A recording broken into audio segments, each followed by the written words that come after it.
Welcome everyone to the Best Damn Podcast. I am your host, John Keane. As always, I would like to thank you guys for joining me. Ask that you please add, follow, check us out. Instagram, Facebook, Best Damn Podcast, Twitter, The Real Best Damn, and wherever you're watching from, make sure to like, hit the thumbs up, leave a comment, let me know what you think, and share this link. Help me to get it out there. That way new people can find me. It is the best way to support this channel and support my work is by sharing. So make sure you share it on your pages, your groups, all that good stuff. Tonight, I've got a really good one. I'm really excited about tonight. We're going to be doing part 2 of the Necronomicon. If you guys caught the first part, it was all about the Cthulhu mythos, right? Kind of giving you the background of how all this started. And to me, that's more of the boring part. Tonight, we're going to actually check out the testimony of the Mad Arab.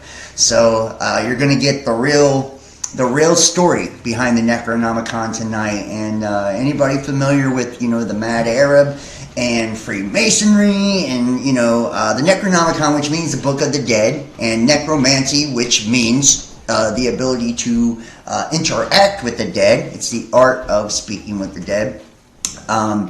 We know that Freemasonry actually comes from Ishmaelism. So this is like one of the, the background stories, for all of the hidden mysteries, the sacred knowledge and gnosis that you would get basically anywhere in the world, and this is a Lovecraftian tale, but at the same time, this was studied by Aleister Crowley and many other occultists. So, it does have real spells in this book.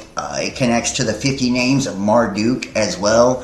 So, it's just a really interesting, it's a really interesting book, not just that, but it's got really interesting occult information and knowledge, spiritual knowledge. We're also going to be looking at, some biblical correlations tonight as well.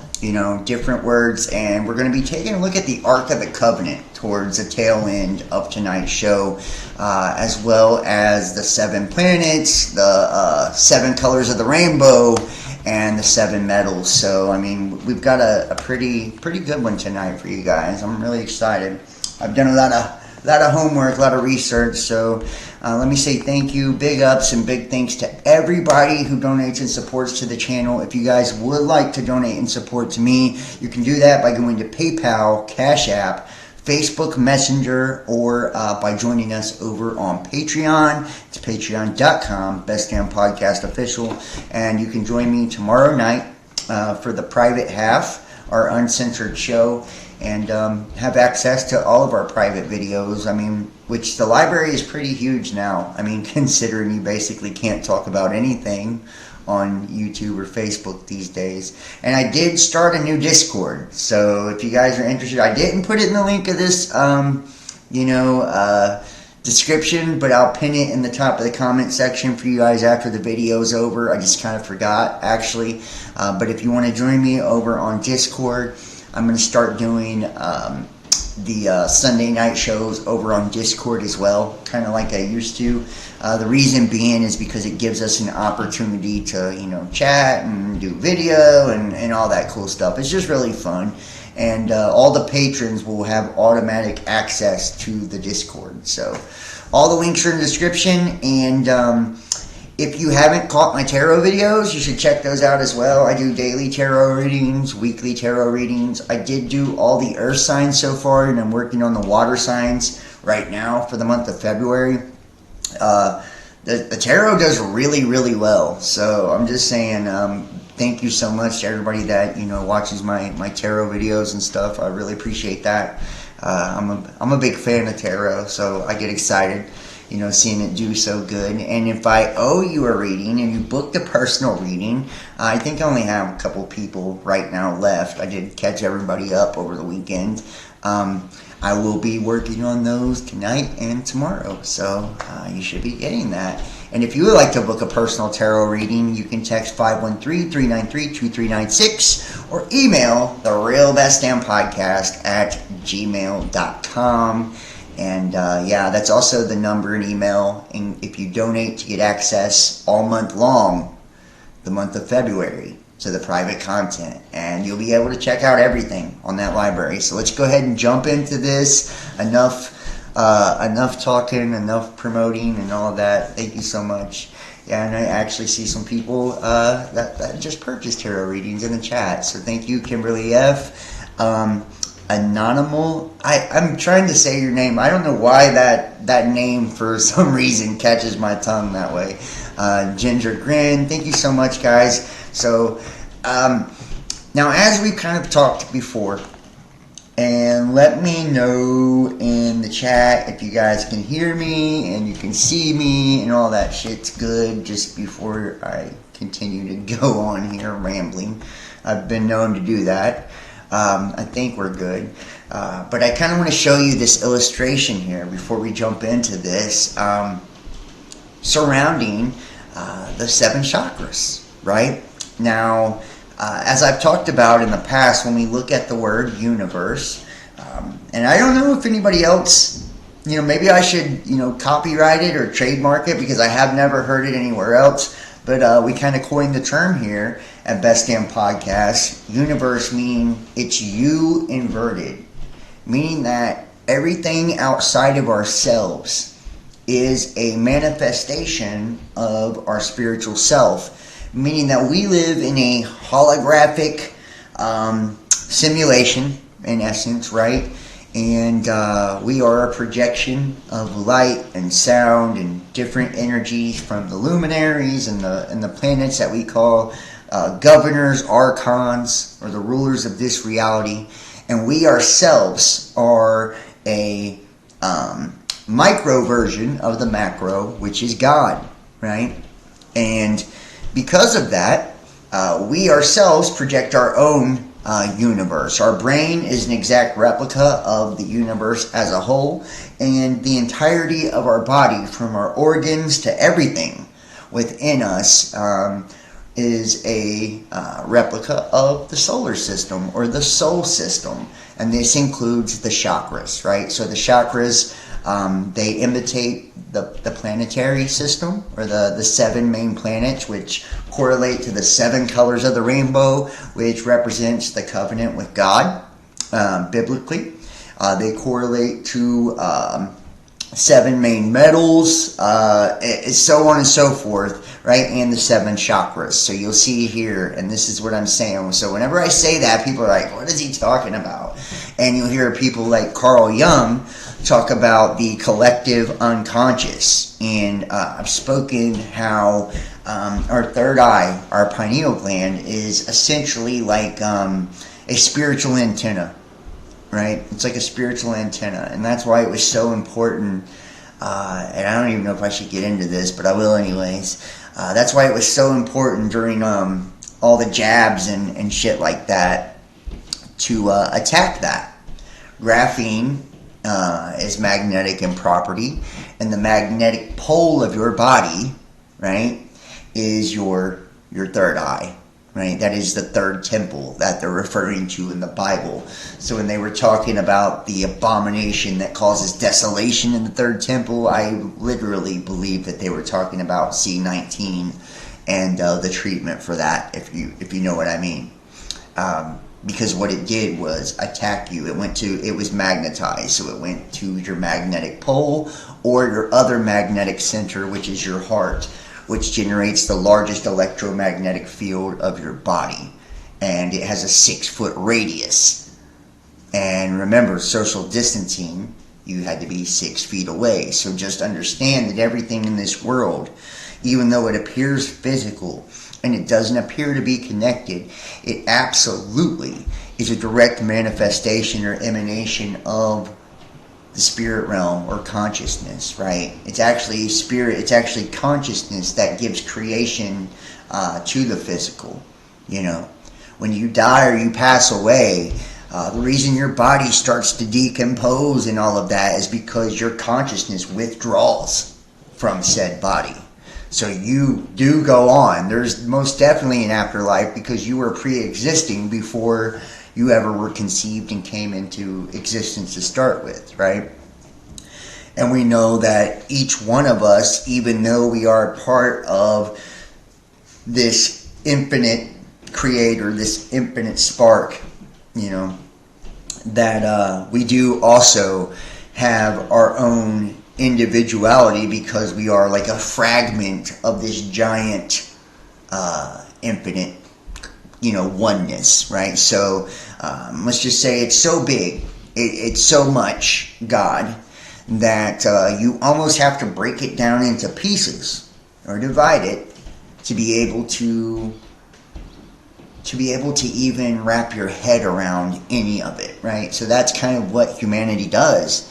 It's like we break everything into information, which we call knowledge, or fragments or fractals of this whole, this oneness, this creator, and that includes us. We are fragments of that infinite. We are infinite awareness experiencing itself, and each one of us, down to our DNA, which is it's a frequency that is energetically compatible with our soul, right? It's kind of, our DNA is all specifically tailored to each one of us. My DNA is different than yours, so on and so forth. It's the blueprint of, your being.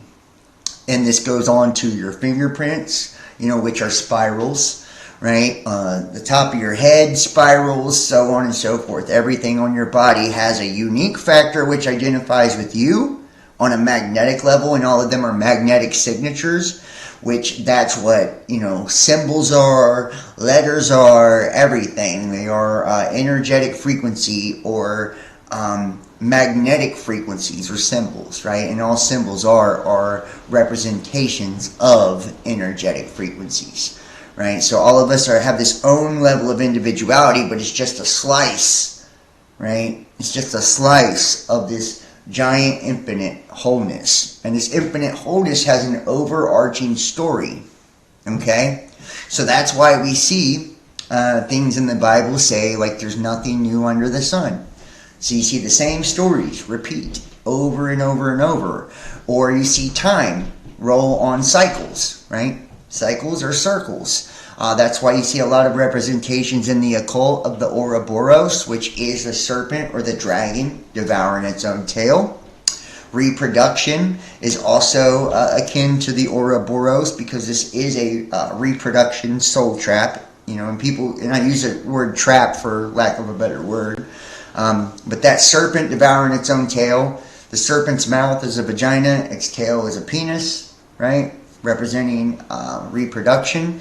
And when we reproduce, we're making replicas or copies of fragments of souls. So it's just really, the same process carrying over and over. In the collective unconscious, we see this played out in the zodiac, the 12 months of the year, the 12 signs of the zodiac, and how they all have archetypes. And these overall archetypes are akin to different characters that we all play within our life, right? Different parts of our personas. Same thing with the 7 main planets. They represent the 7 days of the week, so on and so forth. And all of these numbers, which numbers are the universal language of the universe, right? Math in particular is how we break down the universe into a way that we can kind of understand it.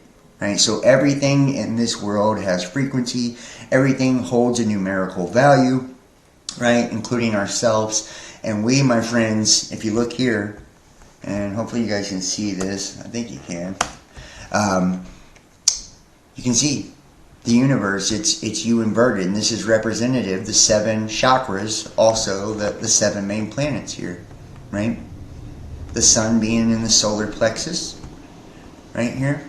And the earth being representative of your heart, right? And you'll take the word earth, and it's an anagram for heart. E-A-R-T-H. H-E-A-R-T, right? See how that works? Right? And these are what's hidden, right, in plain sight. And that's like when you look at, or what we would call Illuminati or whatever. That's how it all kind of works, is everything that is hidden in plain sight. And why do I believe it's hidden all in plain sight? I believe most of the knowledge is hidden in plain sight, not because they want to make you look stupid. I know that's a big thought of a lot of people. They're like, oh, they're making fun of you, and you're and they must think you're so dumb, and and it's like, no, you're just dumb. You don't study anything. You don't learn anything, so you feel dumb. When you see the truth, it was so obvious. You're like, why the fuck didn't I know that? They must be, doing it to me. It must be, that's your ego talking. The truth is, it's like it was always right there in front of your nose, always right there in front of your face. You just didn't have the understanding. You just didn't have the awareness to see it. And this goes with everything that you know in your reality. It's always going to be as simple as you can make it. It's always going to connect to the same things. It's always going to tell the same stories over and over again. That's why there's nothing new under the sun. This reality continues to play out the same way, time and time again. That's why, these planets correlate to the chakras, correlate to the days of the week, correlate to the organs in your body. I mean, it goes deeper and deeper and deeper, right? The colors of the rainbow, metals, minerals, and it's like we think it's all because, there is some secret covert group that wants to treat us all like we're dumbasses. Could it be that if there was a secret covert group that, and I gotta be careful how I say this because some people will get the wrong idea. But if they know if they put things right in front of your face that eventually you'll begin to see the pattern and that it'll unlock something within you.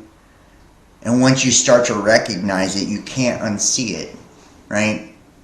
And that's how we are as humans, That's why symbolism is so important. And symbolism is used in everything. Whether it's fucking advertising meant to be used as propaganda and things like that for negative uses. Or, it's ancient symbols.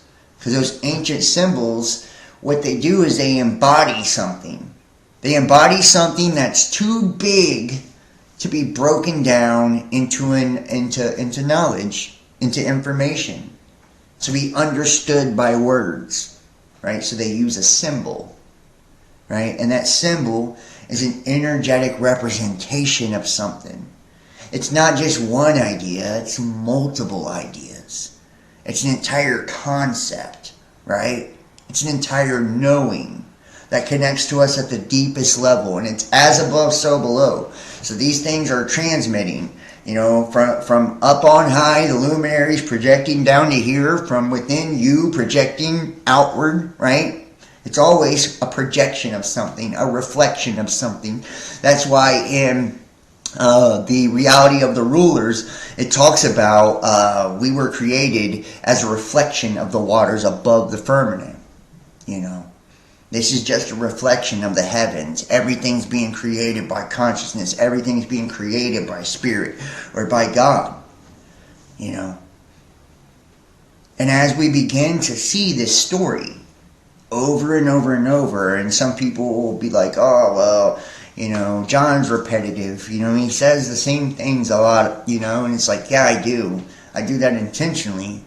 It's because I'm trying to drive it into your head. That way you start to recognize the pattern. Because that's how it works. That's how it works. That's what, if you was to join a secret society, let's just say you're like, okay, fuck John, I'm gonna learn it on my own. Okay, well, cool. What you would have to do is you'd have to study all the text, the books, right? You have to spend the time meditating, doing the work, and all of these things, correct? Well, eventually you would come to the same conclusions as those guys, right? And do you wonder why they ever do rites and rituals and things like that? Well, a rite or a ritual is a routine. Same thing, they're doing the same thing over and over and over. Why? Because they're trying to trigger their subconscious into the recognition of a certain pattern. That way they become aware of it, enlightened of it, right? Illuminated to it. And I don't know if you guys can hear the sirens and stuff in the background. To me, that's confirmation.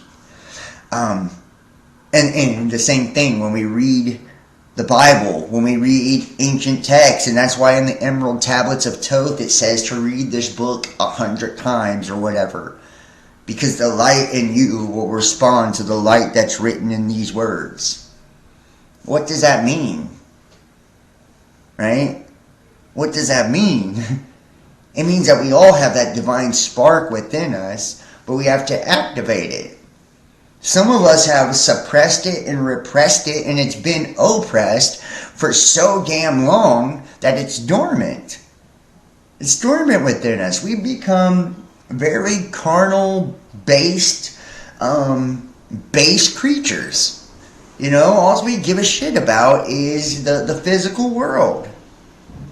You know, so it's hard to shift our train of thought. It's hard to shift, you know, our emotional makeup. It's hard to shift, you know, all of the components of our being to really pick up on that spiritual realm, that spiritual aspect. That's why I always, like back in the day, people remember this. But I used to teach things multifaceted, multidimensional, multi-leveled, multi-layered. So I'd tell you about something on a planetary level. I'd tell you about something on a celestial level. I'd tell you about something on a collective level. Then I'd tell you about something on an individual level, an internal level, and a spiritual level. Why?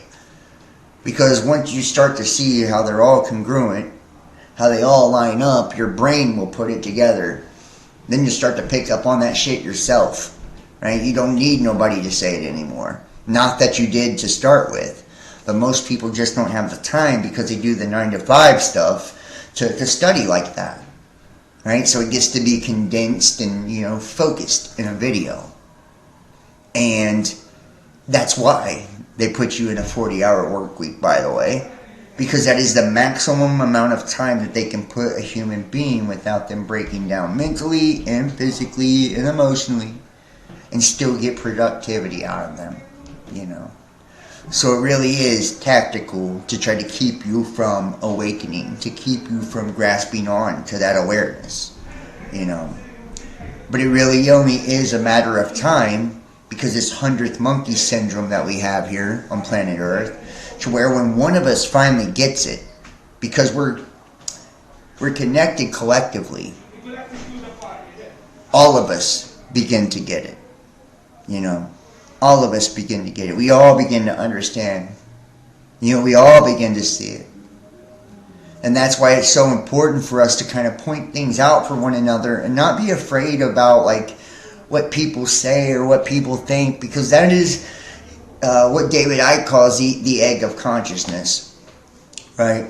And in this egg, and it's really just a trap, a prison of consciousness, you know, people are going to constantly try to keep you in the womb. You know, keep you from birthing and growing and expanding outward and going out on your own and doing your own thing and becoming the true individual that you were meant to be. So they want you to stay in there with all the rest of the sheep. You know, they don't want you thinking differently. They don't want you talking about things that they don't understand because it's intimidating to them. You know, it's intimidating because they don't have knowledge of it. They don't understand it. It bruises their ego to hear you, you know, go and speak about these profound things and, you know, really express your thoughts and opinions about things. It scares some people because they've been taught to fear it.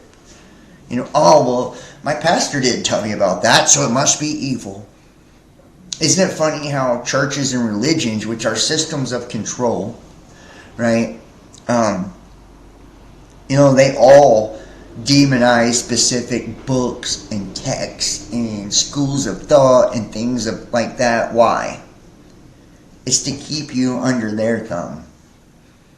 You know, it's to keep you thinking within the box. And see, the box is technically the cube, right? The cube. And Saturn is the cube planet. And we could get into that. Now I'll try to do a revised and updated episode on the Saturnus cube and all of that. But the Masonic cube the dimensions of Saturn, or the numerology of Saturn, 1 plus 5, 1 plus 5, 1 plus 5, 666, right? And how there is a hexagonal North Pole on on the North Pole of Saturn, and all of this. It means, that's what it means to think outside the box. It's thinking outside the cube. Thinking outside the solar system, right? The matrix. Thinking outside the matrix. And the matrix in the Hebrew means womb. The word matrix means womb, right? Being born. Born again, right? Christ even told you, right? You must be born again. Well, if you stay in the womb the entire time, because you're afraid of what people will say, you're afraid of what people will think.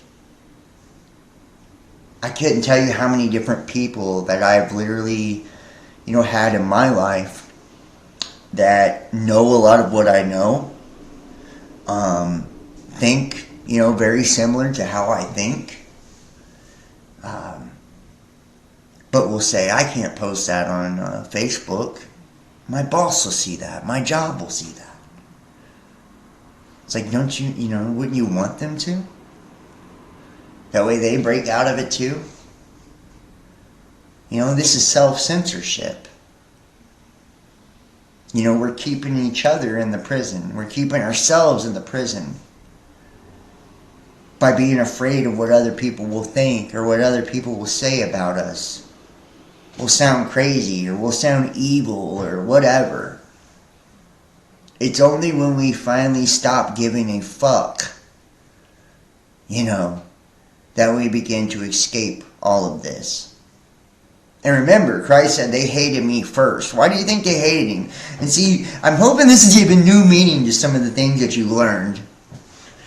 They hated me first. Why did they hate him? Because he was different. He said, your father is the father of lies. The father of lies is who? Satan, Saturn, the Saturn moon matrix in the cube. They were in the box. Right? He was telling them, you're not thinking outside the box. You're living a lie. If you follow me, don't worry. They hated me first. His own mother thought he was crazy. Why? Because he was going against the religion of, his parents and his friends. And he was going out and saying everything that nobody else would be willing to say. And then the government killed him for it. And isn't it funny how he was crucified on a cross? Do you know what a cross is? It's a cube unfolded. Interesting, isn't it? It's the box broken open. So they killed him on that box broken open to make an example out of him, And he was pierced 5 times. Why? Because he died to the 5 senses. He died to his perception of the world. And see, and this is, and I posted something earlier, by Eliphas Levi, that it's a famous occultist, and he said that the Bible is the most famous occult book in the world. All magic and occult practices are based on the Bible. I hate to tell you, if you get a free Masonic Bible, it's the same thing as the Bible you read, the King James, but it's got a giant G stamped on the front. No difference. And that there are many forms of magic, right? Even down to hoodoo and voodoo, that actually use the Bible as ways of spells, right? Not lying. Look it up if you don't believe me. And see, it's all about perception. See, perception is reality. If you're given an exoteric understanding of everything, then everything to you becomes external. And the exoteric represents the outer rings of Saturn. Right? You're on the outside looking in.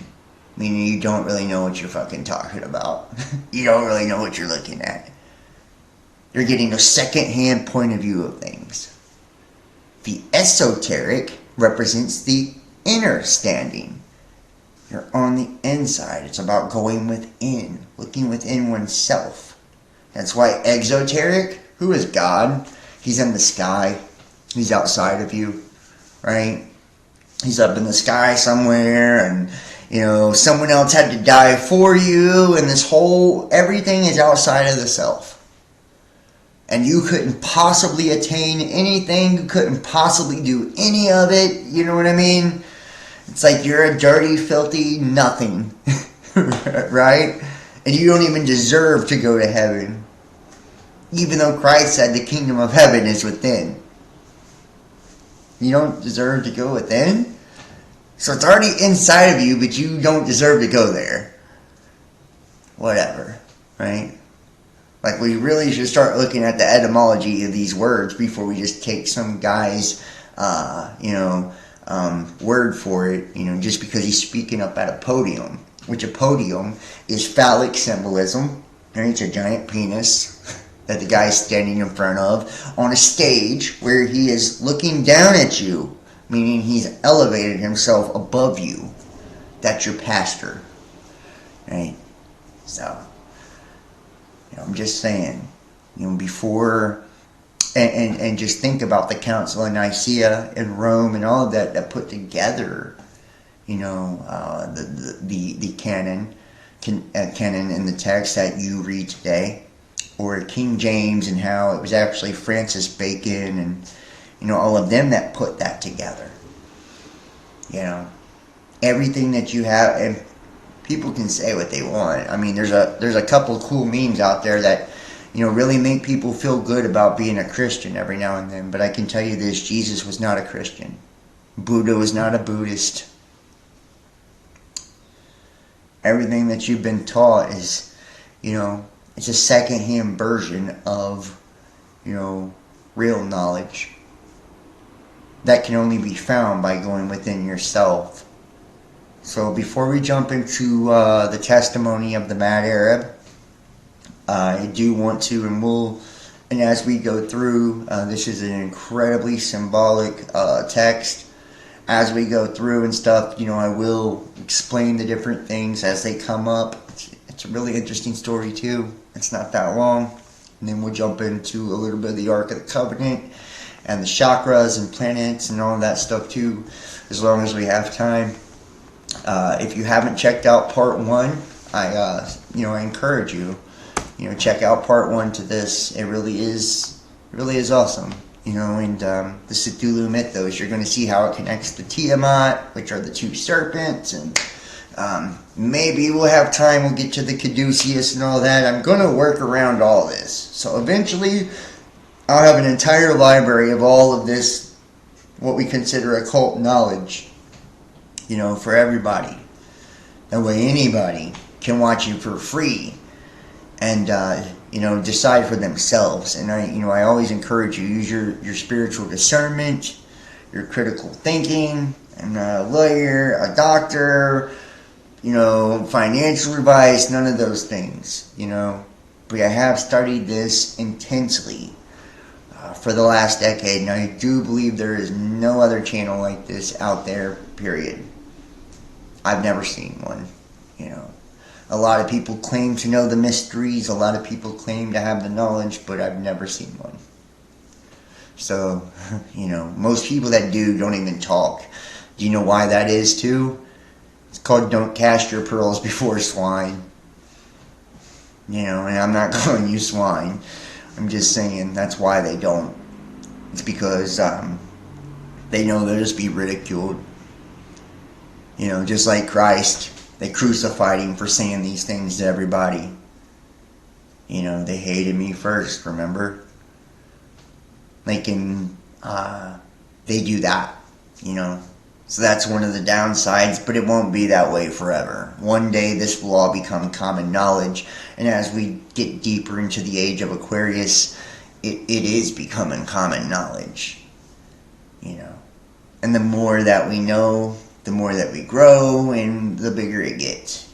We're starting it's like a wildfire of awareness, and it's like it's only growing and getting bigger, and it's becoming a blaze now. And that's why, and if you think about it too, And most people never consider these things, but what we call the hidden hand, okay, the Illuminati. Let's just imagine that you're trying to get the collective, to wake up, right? You need them to wake up. Excuse me.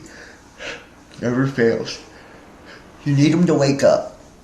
You need them to look at things differently, because during this age of Pisces, it was about religious control and all of this. And at the time, we needed that. Those are like the training wheels, right? To give us the basic knowledge and a handbook for being good people and stuff like that, right? So we needed that at the time. It served its purpose at the time. There's levels to this shit. We've had to grow. But you knew that you were going into an age where that would no longer have power, for one, astrologically, and it would no longer be useful, and that we would outgrow that, and it would be a time where everything came out into the open. Excuse me. Jesus. So what better way to get people to accept everything than by the law of attraction, right? If you try to force everyone into oppression, force everyone into censorship, force everyone into silence, force everyone into control, what do? By the law of attraction, because they were forced into something they don't want, they will polarize in the opposite direction. And those are the 7 Hermetic principles. That's called the law of polarity, by the way. The pendulum will swing in the opposite direction. That's a true magician, by the way, that understands how that works, too. So this hidden hand knew the population would go in the opposite direction that they were pushed to go in. If you force them to go to one way, if you force them to ignorance, you force them to control, you force them to censor, they would swing in the other direction. They would go towards awareness. They would go towards awakening.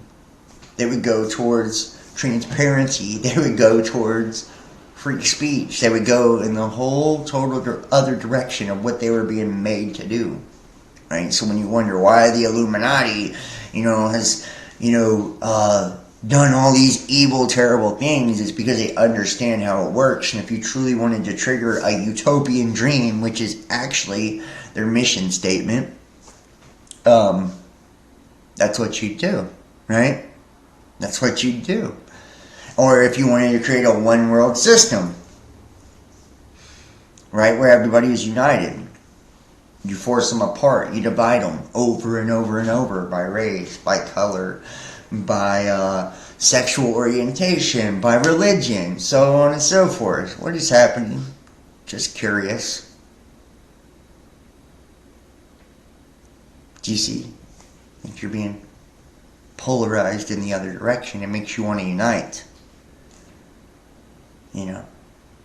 They understand human psychology. They understand, the law of attraction. The laws of polarity. Most people don't get that.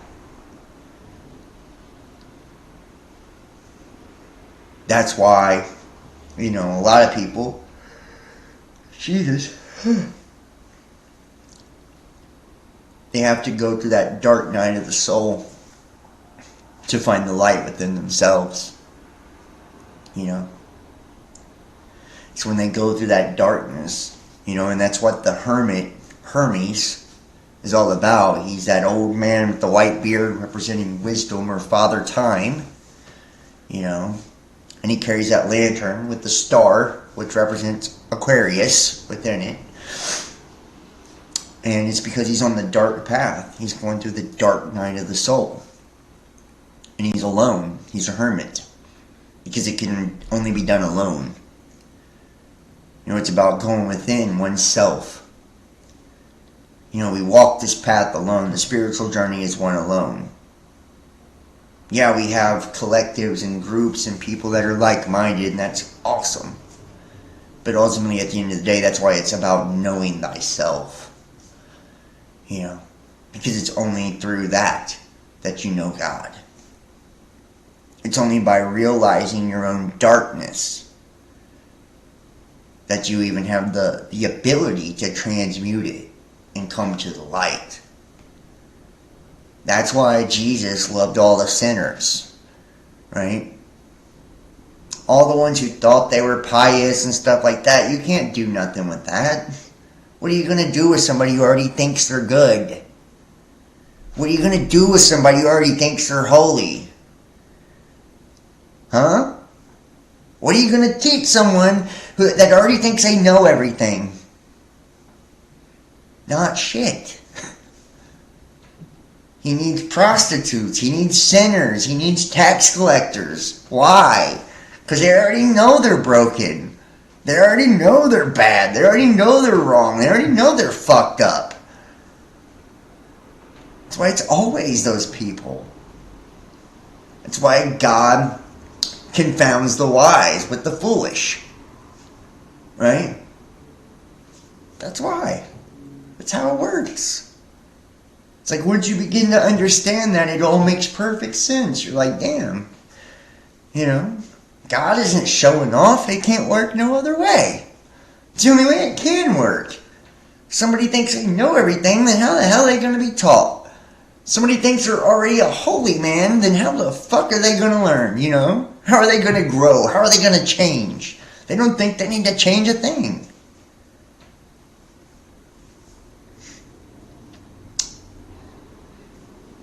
That's why it's important for those religions when they indoctrinate their people to make them think that they're the only ones that are going to heaven.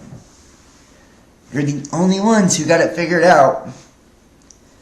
Meaning you're the only ones who don't, actually. Right? And so that way they won't try to work on themselves. They won't try to change nothing. You're the only ones. Everybody else, don't pay attention to none of their ideas. Just ours. See? This is all how it works. So when you want to understand how people can be controlled, this is how. When you start to know the truth about things, it's not this complex fucking conspiracy at all. Matter of fact, most conspiracies are designed to get you to chase your own tail, get you to look stupid and crazy. They create paranoia for the most part. And you're talking to the conspiracy king at one time. Because it makes you lose your belief in everything. Even good things. Makes you doubt it all. That's why I believe it was, I'm trying to think of the head. He was the head of the CIA who said that we would have accomplished our mission, when nobody, knew what to believe, where nobody believed anything, and that's why it's like you would doubt it all. You create so much disinformation that you would doubt everything you ever heard, everything you ever knew, including the most basic, simple, fundamental truths.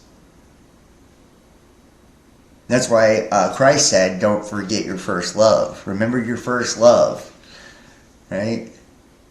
It's God. It's yourself, It's your mother and father. It's, the simple principles that you were taught growing up. Like, those are the things that are actually going to carry you all the way through to the end. It's wild.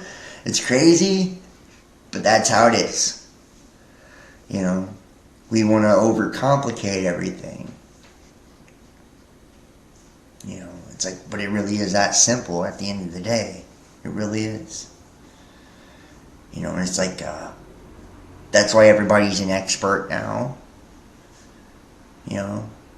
Beating you down with their opinion. And I've even said this before. People literally will get on their Facebooks and Twitters and shit, and they'll write a quote down, like it's by some great philosopher or something, and it'll be their own quote that they're quoting. Like, How arrogant can you get to quote yourself like you're some great wise sage or some shit? Because we all feel like we gotta be self-important now because that's what society tells us we have to be. You know why? Because they want you to think you're not important just as the way you are. But you are. Everything of our understanding of space and all of that, and I'd be more than happy, in a future episode to get into all of that they call pseudoscience and shit like that. But truly, we are the center of creation. We really are. And if you knew otherwise, then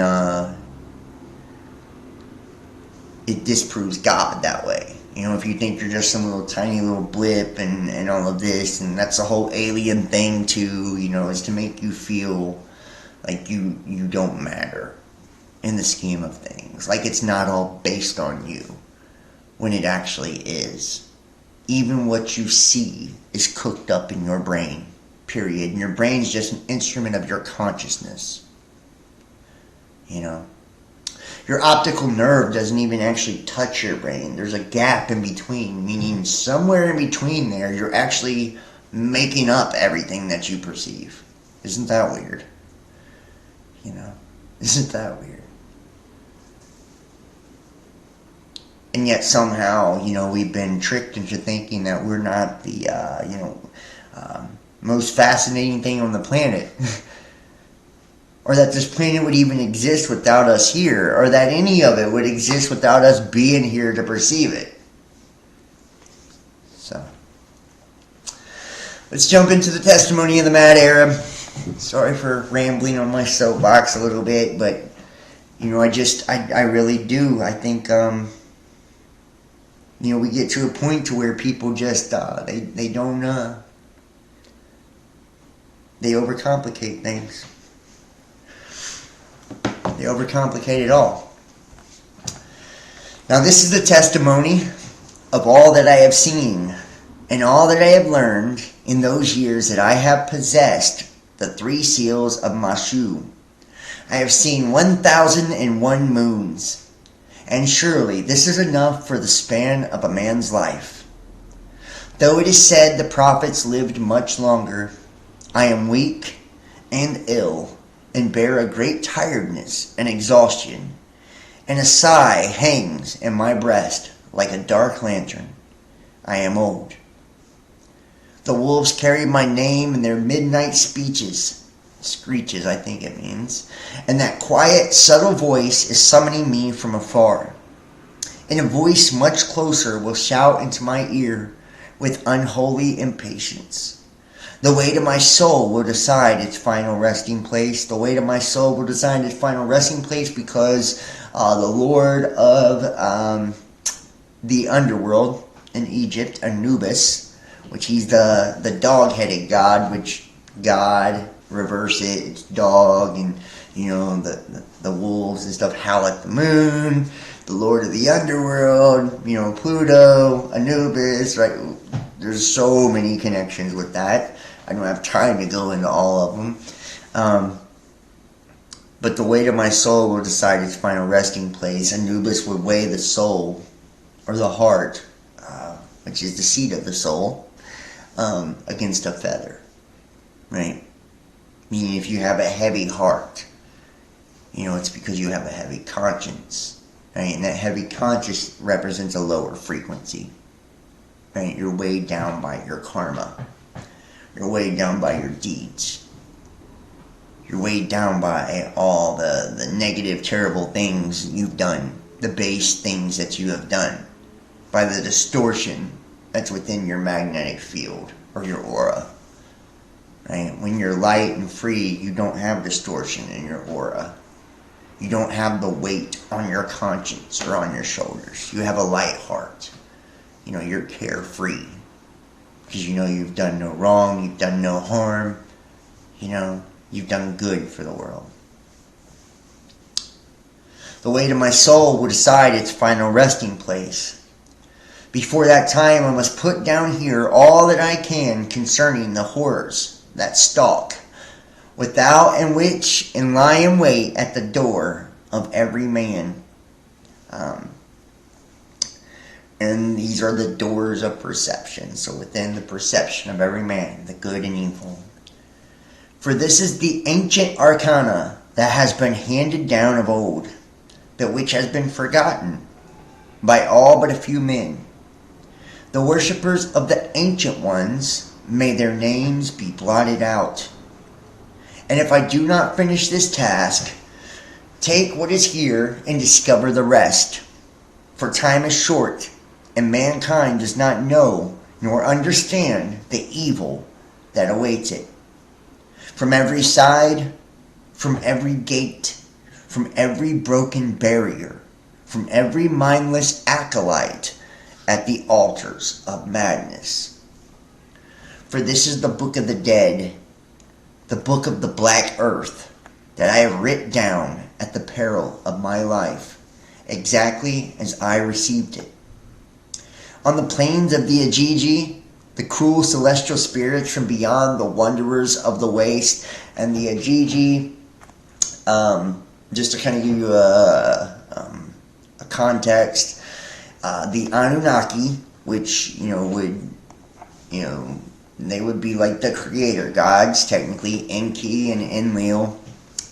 Lord Commander Enlil is like your Satan, right, god, and Enki is like your Jupiter god, and Enki was the Ea first, the Lord of the water, Ea, earth, Ea, right, and water, spirit or emotions. Christ walks on water, right? We were made from the waters above and below the firmament. We're made up of 70% water. So is the earth, right?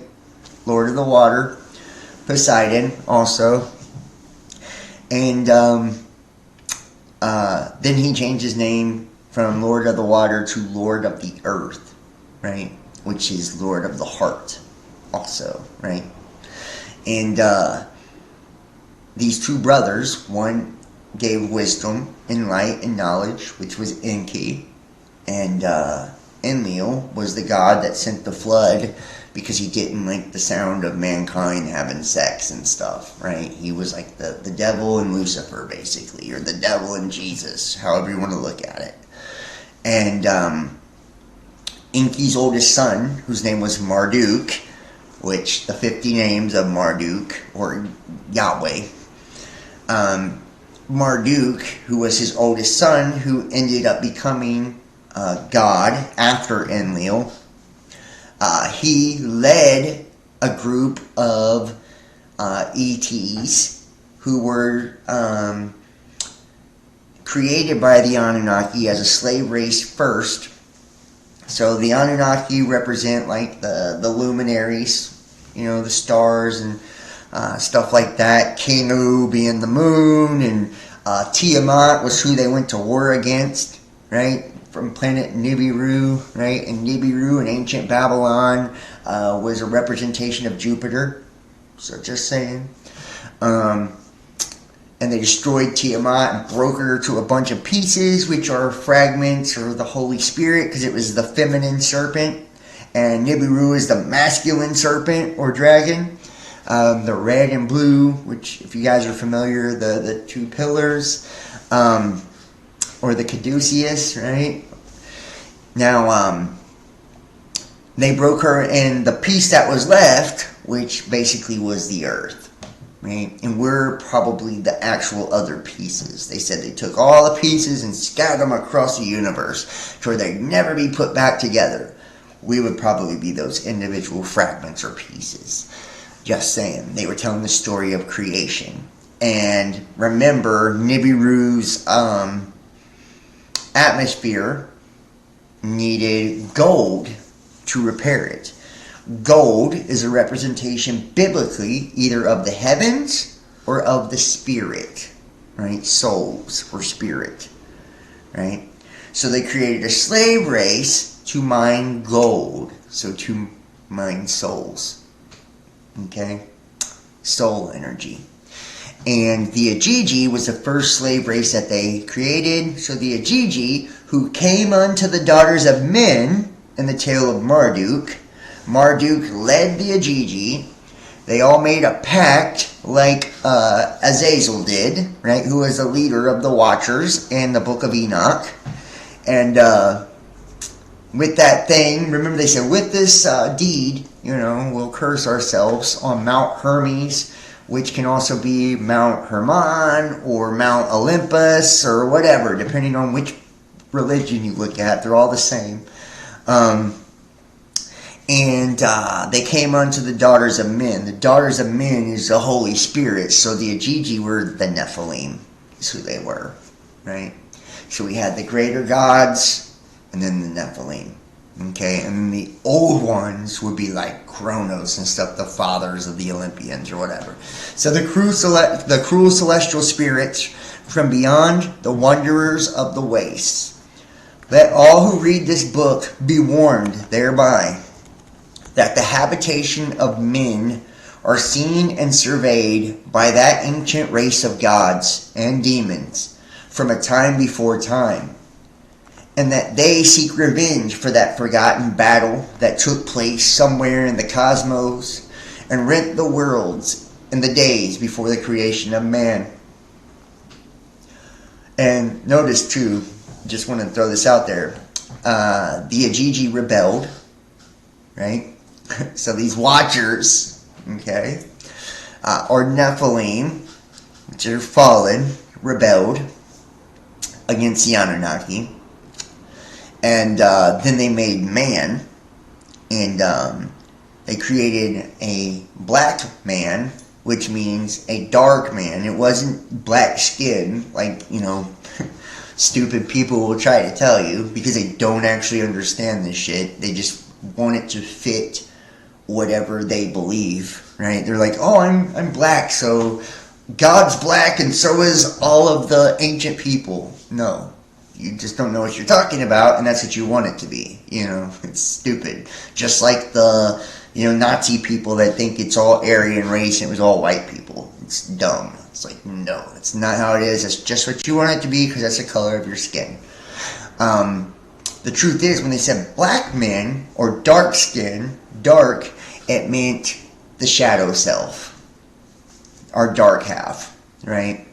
So the ego, or the lower half, are reflection. And remember, in the book of Genesis, it said we were created in the image of the Elohim. Elohim are these sons of God, which would be Anunnaki, right? Those from the heavens came, okay?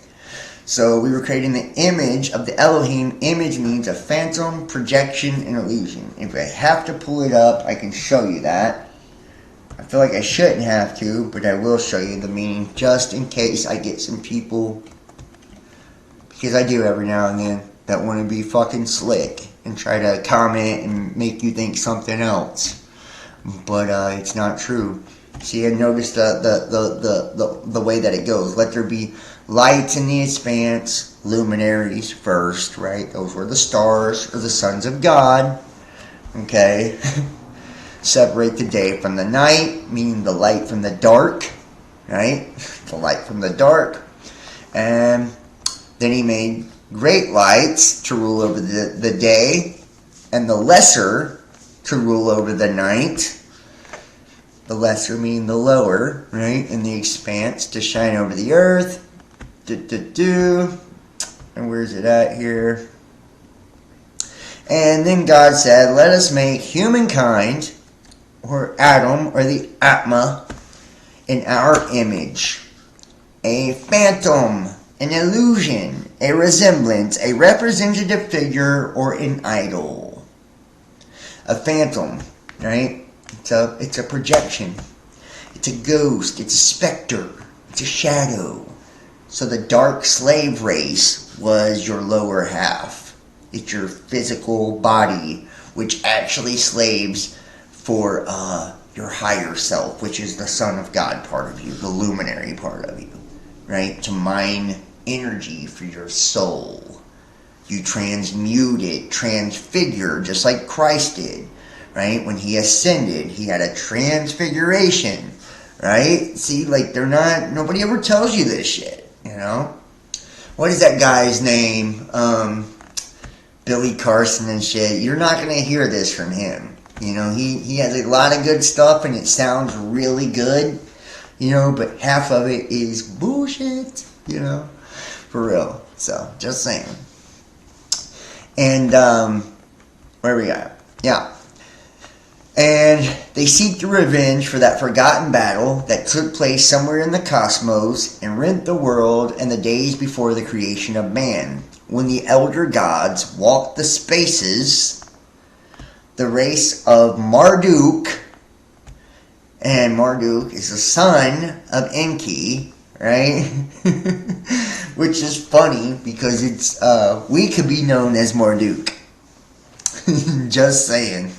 That could be us, truthfully, right? The son of Enki, just saying, you know. As he is known to the Chaldeans. Chaldeans would represent like Great Britain. The daughters of the Chaldeans is the United States, right? These are Anglo-Saxons and shit like that. And of Enki, our master, the Lord of Magicians, right? Or Hermes, or Thoth, right? Thought, right? Wisdom, knowledge. It's our mind. Because everything starts with our thoughts. Know then that I have trod all the zones of the gods, meaning dimensions or heavens, right? Which is like Jacob's ladder. You know, it's dimensions going up to God. He's on the 10th, you know. And also the places of the Azonai. And I have descended unto foul places of death and eternal thirst, which is the desert, right? Without water, without spirit, without emotion, the land of the dead or the underworld, right? Which is when you descend down, and I believe it's Hellenism and hedonism, right? And there's different Jewish people, like the Nazis, and the synagogues of Satan that we see today. I don't know if I can even say some of this, but you know about some of the different organizations and shit like that believe you have to descend down to the lowest point to be able to ascend, right? That's the dark night of the soul concept, because they believe that these sparks of God were trapped in matter or darkness, right? Which would be flesh, right? And that we're at the lowest point. That's why they have orgies and all of those things, right? It's to trigger that awakening. That's why that's their perception of it. Do I agree with that? No. Yeah, I don't. But that's why they believe that, you know. Is because they believe you have to descend to the lowest point and to be able to unlock or free those sparks of God. And you'll hear it's 1,000 points of light concept, if you've ever heard of that. I believe George Bush has talked about it. That's, you know, the skull and bones, and we'll do the skull and bones thing, the skull of Sidon and all of that in just a second. I'll hop back and forth to try to keep it interesting and not just read all the way through tonight. Alright. And he is known as the Chaldeans, Enki our master, the Lord of Magicians. Know then I have trod all the zones of the gods and all the places of Azonai, which I find it weird. His name's Azonai, and, you know, God is called Adonai. So, you know, and even Christ, when he was on the cross, he's like, you know, talking like, why have you forsaken me? He said the words Adonai. And have descended unto foul places of death and eternal thirst, which may be reached to the gate of Ganzir, which was built in Ur. The land of Ur is Babylon, and that is also in the Epic of Gilgamesh, right? If you've ever read the ancient Babylonian tales, tales of Sumeria, Mesopotamia, Acadia, this is all, you know, Babylon, Chaldea, the Phoenicians, all of these are all Egyptians, so on and so forth, right? They all have very, very similar belief systems, and a lot of them descended from the same exact place, that Babylonian area, and that's where the Anunnaki allegedly came from. And notice right? If you just kind of read it, it's you, right? In the days before Babylon was. And you're going to see that over and over, right? That the words will actually kind of point to something within yourself. And I've pointed this out before, but I'll say it again for people that haven't heard it. So, right? It's Thoth, thought, Yeshua, yes you are, Jesus, he's us, right? All these different things, kind of pointing these allegories and anagrams and all of that, pointing to the fact that it's you're probably, it's talking about you. They're always references to the self. But like I said, exoteric understanding, everything's outside of the self. Know too that I have spoken with all manner of spirit and daemon, whose names are no longer written in the societies of man or never were known. And the seals of some of these are writ herein, yet others I must take with me when I leave you. Anu, have mercy on my soul. And Anu was the father.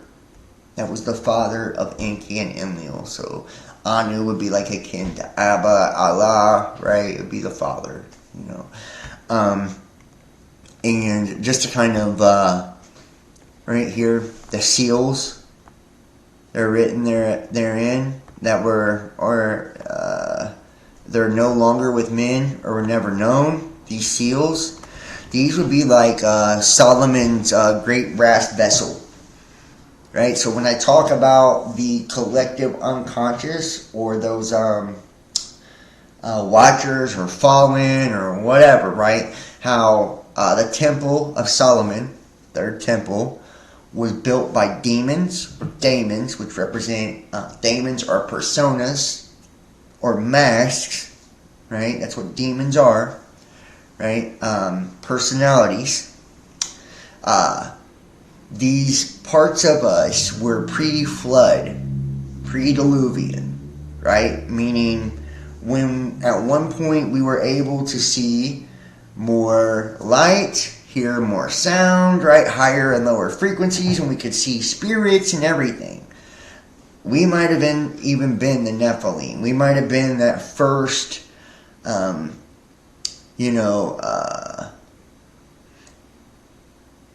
Nephilim, these giants and stuff that were devouring each other. Because then after the flood, that's when Adam or Atma was made. And if you look at the Anunnaki tale, when Enki was creating man, there were several different variations of us that were created.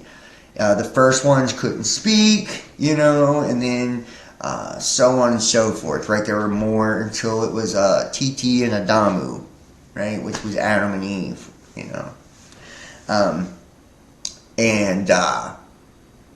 so we probably were part of that, and these parts of us, they are in our subconscious, still our unconscious, the collective unconscious, and that's why in Solomonic magic and the lesser keys and evocation, you can call these spirits back up, and you're evoking them. They're coming from within you.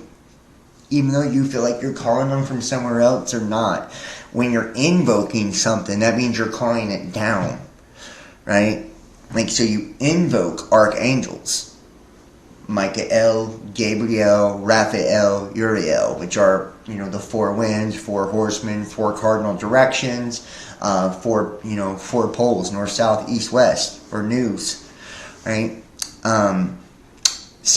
And these rule the heavens, and all the different, parts of the aeons are ruled by these four angels. You invoke them to have divine protection from the heavens, which are higher realms. But you evoke these, 75 demons or whatever, which were parts of us before the flood.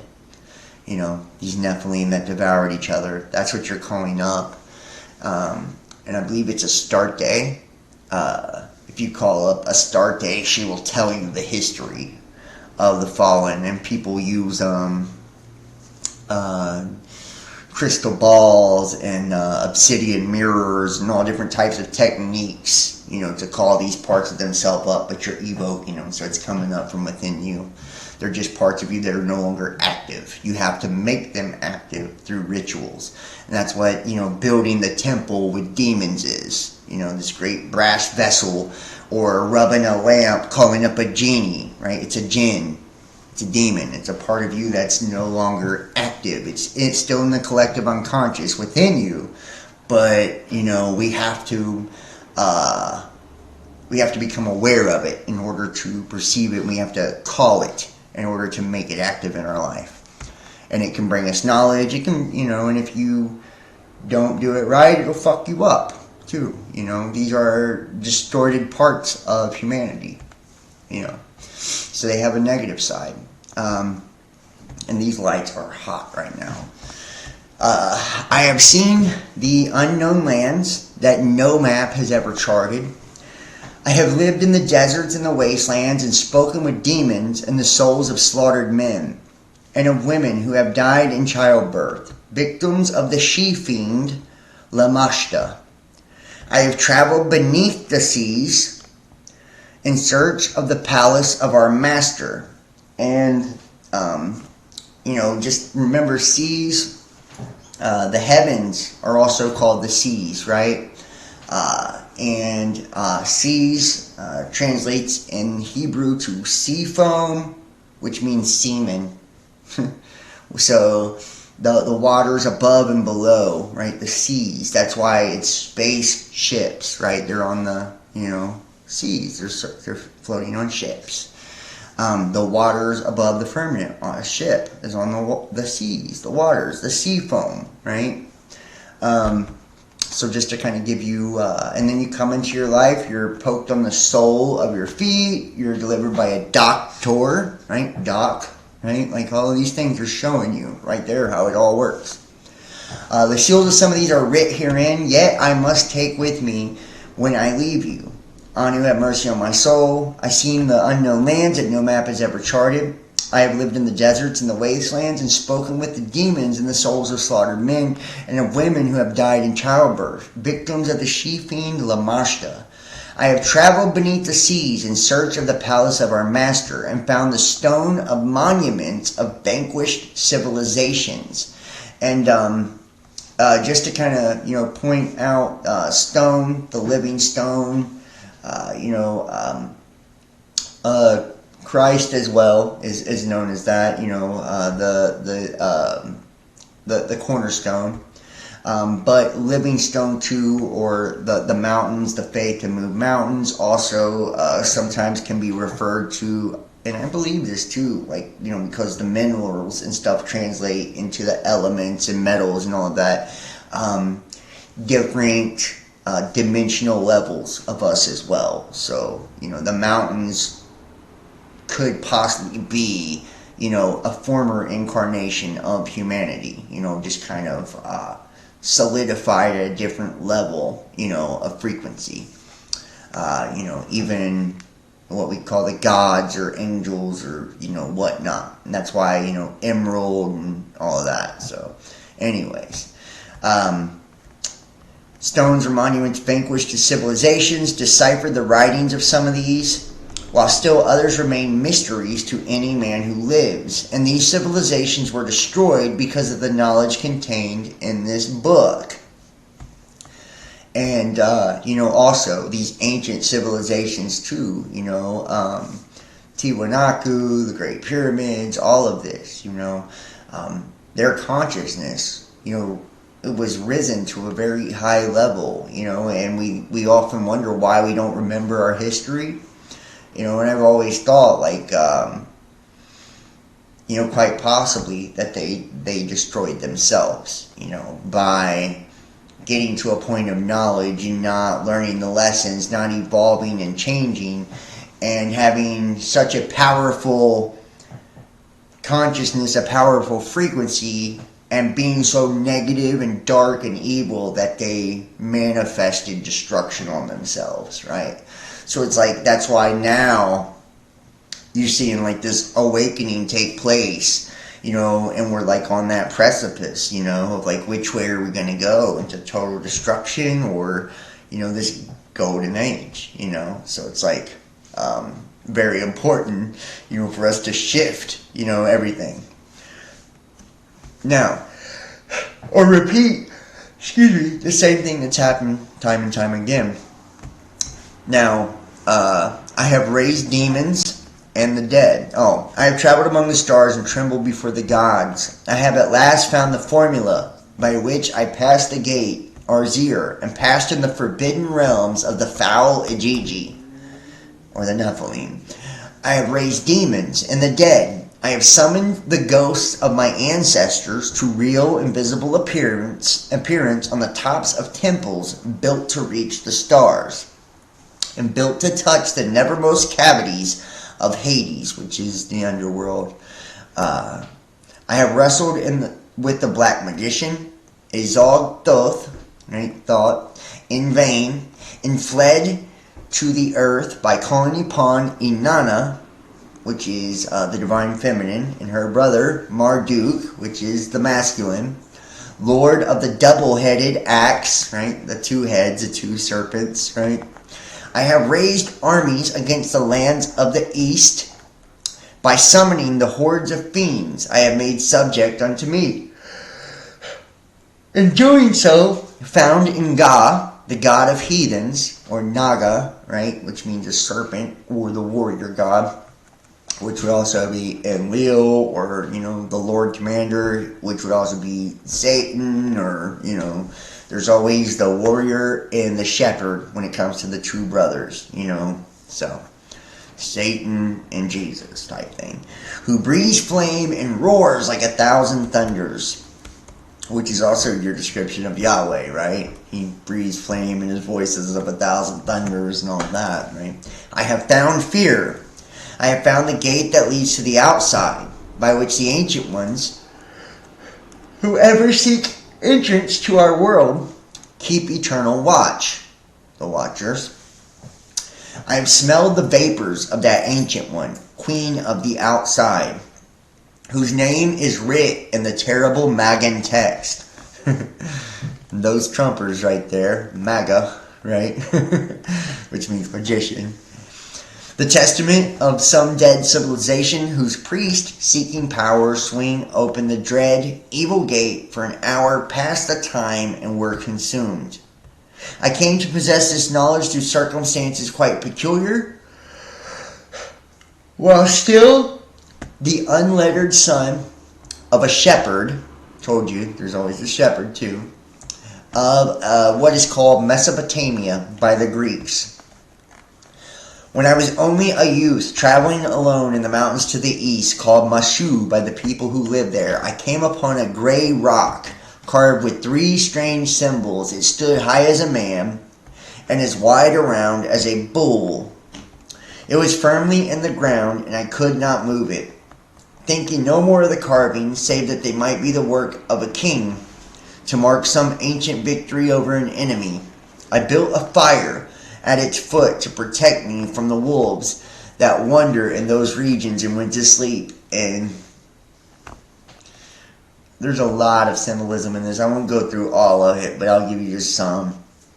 Remember, the age of Taurus and all of this, past ages, the age of the bull, firmly in the ground. I could not move it. It stood high as a man. The 3 strange symbols, the triangle. I told you, the 3 points of creation, or the Trinity, triune.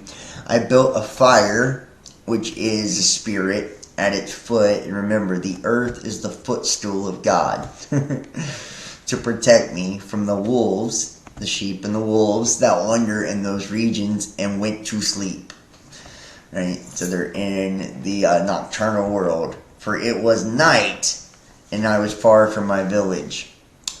Being Bet Darabia, being about 3 hours from dawn, in the 19th of Shabatu, I was awakened by the howl of a dog. There's your dog again, Perhaps a wolf, uncommonly loud and close at hand.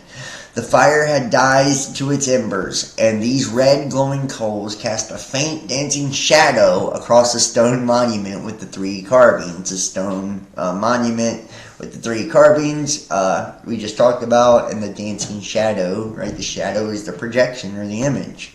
I began to make haste to build another fire when at once the gray rock began to rise slowly into the air as though it were a dove. I could not move nor speak for the fear that seized upon my spine and wrapped cold fingers around my skull. The Dick of Azag-Belye was no stronger to me than this sight, though the former seemed to melt into my hands. Presently I heard a voice softly, some distance away, a more practical fear. That of the possibility of robbers took hold of me, and I rolled behind some weeds, trembling. Another voice joined the first. I don't know why I had to yawn so bad, guys. I'm so sorry. And soon several men in the black robes of Thebes came together over the place where I was, surrounding the floating rock, of which they did not exhibit the least fright.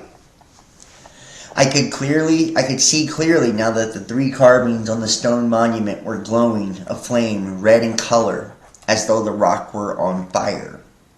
The figures were murmuring together in prayer or invocation, of which only a few words could be heard, and there in some unknown tongue. Though Anu have mercy on my soul, these rituals are not unknown to me any longer. And I just want to say a lot of this is an actual ritual. They're telling you a process here, right? Or a creation story as well. And this is like your dualistic meanings. A lot of ancient text, a lot of spiritual text have multiple meanings in it because it's multiple levels of consciousness that you'll read it from. So whatever frequency you're at is what level of it you'll interpret. The figures whose face I could not see or recognize began to make wild passes in the air with knives that glinted cold and sharp in the mountain night. From beneath the floating rock, out of the very ground where it had sat, came rising the tail of a serpent. This serpent was surely larger than any I had ever seen. The thinnest section thereof was fully that of the arms of 2 men. And it rose, and notice the 2 men, right? There's 2 U's, right? Duality, right? All of it, man. Higher, lower. And as it rose from the earth, it was followed by another. Although the end of the first was not seen, as it seemed to reach down into the very pit itself, they were followed by still more, and the ground began to tremble under the pressure of so many of these enormous arms. The chanting of the priest, for I knew them now to be the servants of some hidden power. They became much louder and very nearly hysterical. Ia ia zia azag, ia zi azak azak, ia katulu za kir ia. The ground where I was hiding became wet with some substance, being slightly downhill from the scene I was witnessing. I touched the wetness and found it to be blood.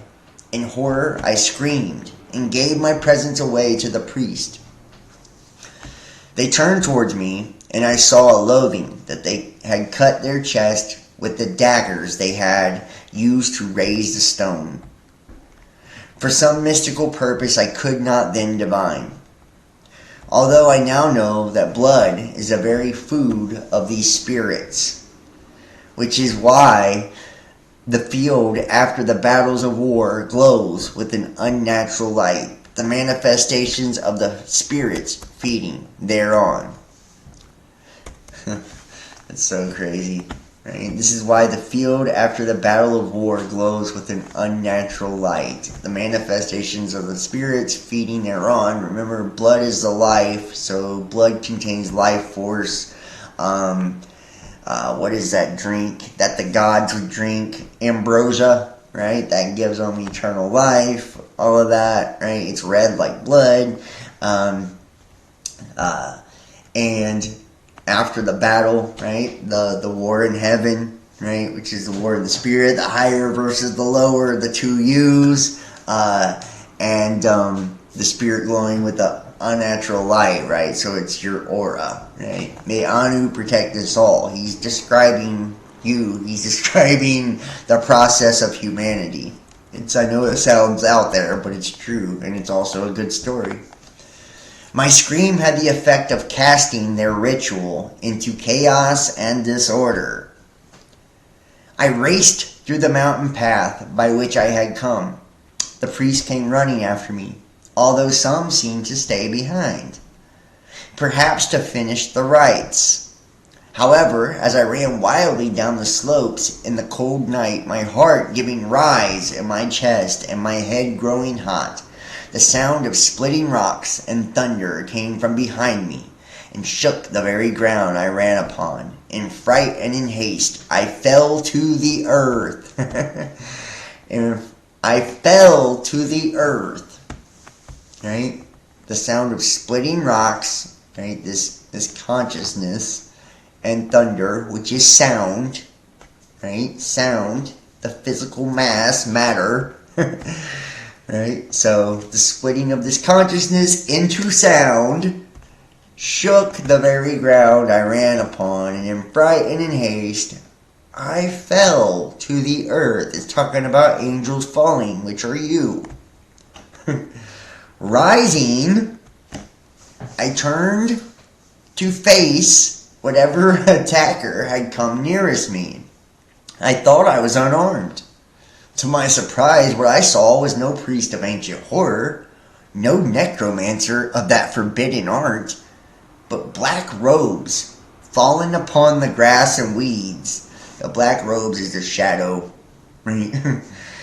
With no seeming presence of life or bodies beneath them. I walked cautiously to the first, and picking up a long twig, the tree of life, lifted the robe from the tangle of weeds and thorns, right? The weed from the tares. And all that remained of the priest was a pool of slime, like green oil, and the smell of a body laid long to rot in the sun. The sun is that, awareness of spirit. We're absorbing it up. We're being transmuted. We're feeding the higher self here. Such a stench nearly overempowered me, but I was resolute to find the others, to see if the same fortune had also befallen them. Walking back up the slope, up in consciousness, I had so fearfully run down only moments ago, I came across yet another of the dark priests, in identical condition to the first. I kept walking, passing more of the robes as I went, not venturing to overturn them any longer. Then I finally came upon the gray stone monument that had risen unnaturally into the air at the command of the priests. It now upon the ground once more, but the carving still glowed with supernatural light. The serpents, or what I had thought then of as serpents, had disappeared. But in the dead embers of the fire, now cold and black, was a shining metal plate.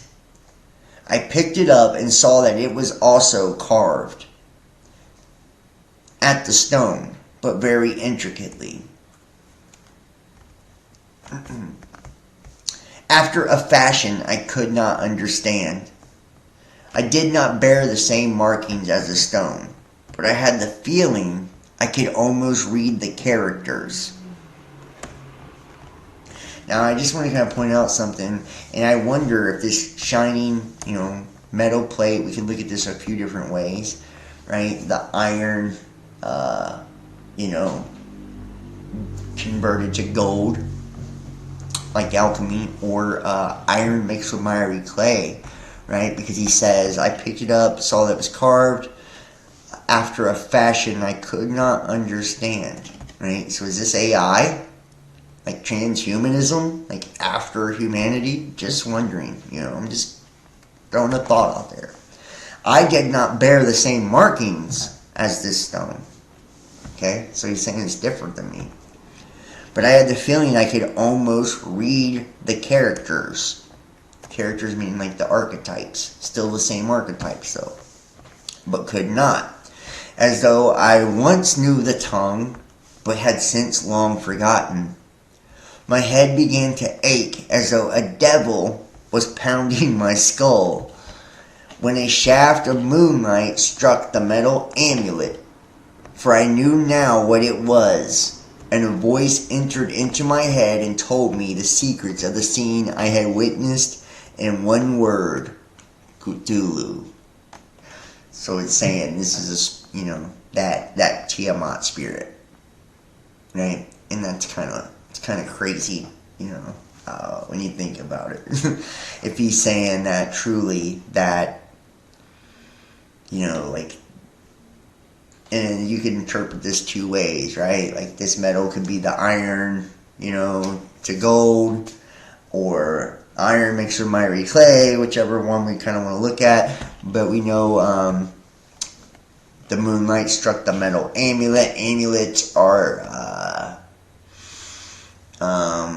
what do they call them? There's another word for them. I'm trying to think of the word.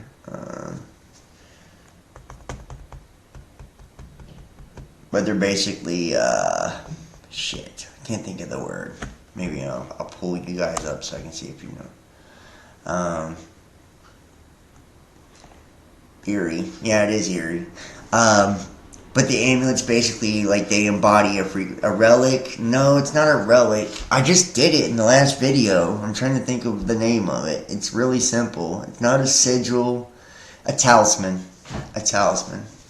Right? So an amulet is a talisman, is what it is. Right? So a metal talisman. So you can kind of, do with that what you will. But, and he says his head begins to ache. Right? As though the devil was pounding his skull, right? When a shaft of moonlight struck the metal amulet, for I knew now what it was, and a voice entered into my head. And think about like moonlight striking this metal talisman, moonlight in the Sephora or the Kabbalah tree. Right, it's like the one where all of them come together. It's silver, right? It's down at the bottom. It represents the carnal, and that's why you do works in the moonlight. It's like all the colors in one. That's why it's supposed to be silver. So, anyways, the secrets of the scene I witnessed in one word: Cthulhu. In that moment, and let me just show you too what he's saying in this pounding in his skull. Where is it at here?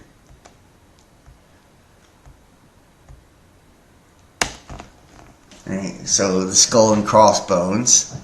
The skull and crossbones has been known to the Masonic connections. It was commonly used as a symbol on Masonic grave sites in the past. The skull and crossbones, Masonic or not, point to us all. Our own mortality and eventual death. The image of mortality was believed to figure in Templar ritual. Now, while this claim in one of itself seems quite believable, one of the legends of how it came to be is not. It is well known that the order of the Templars were a monastic in nature and therefore forbidden to have involvement with women. The legend of the Skull of Sidon states that a great lady of Maraclea was loved by a Templar who was a lord of Sidon. She died suddenly. On the night of her burial, he supposedly crept to her grave, dug up her body, and violated it. Then a voice from the void bade him return in 9 months' time, for he would find a son. And so the Skull of Sidon and the Skull and Crossbones is the story of the Skull and Crossbones, right?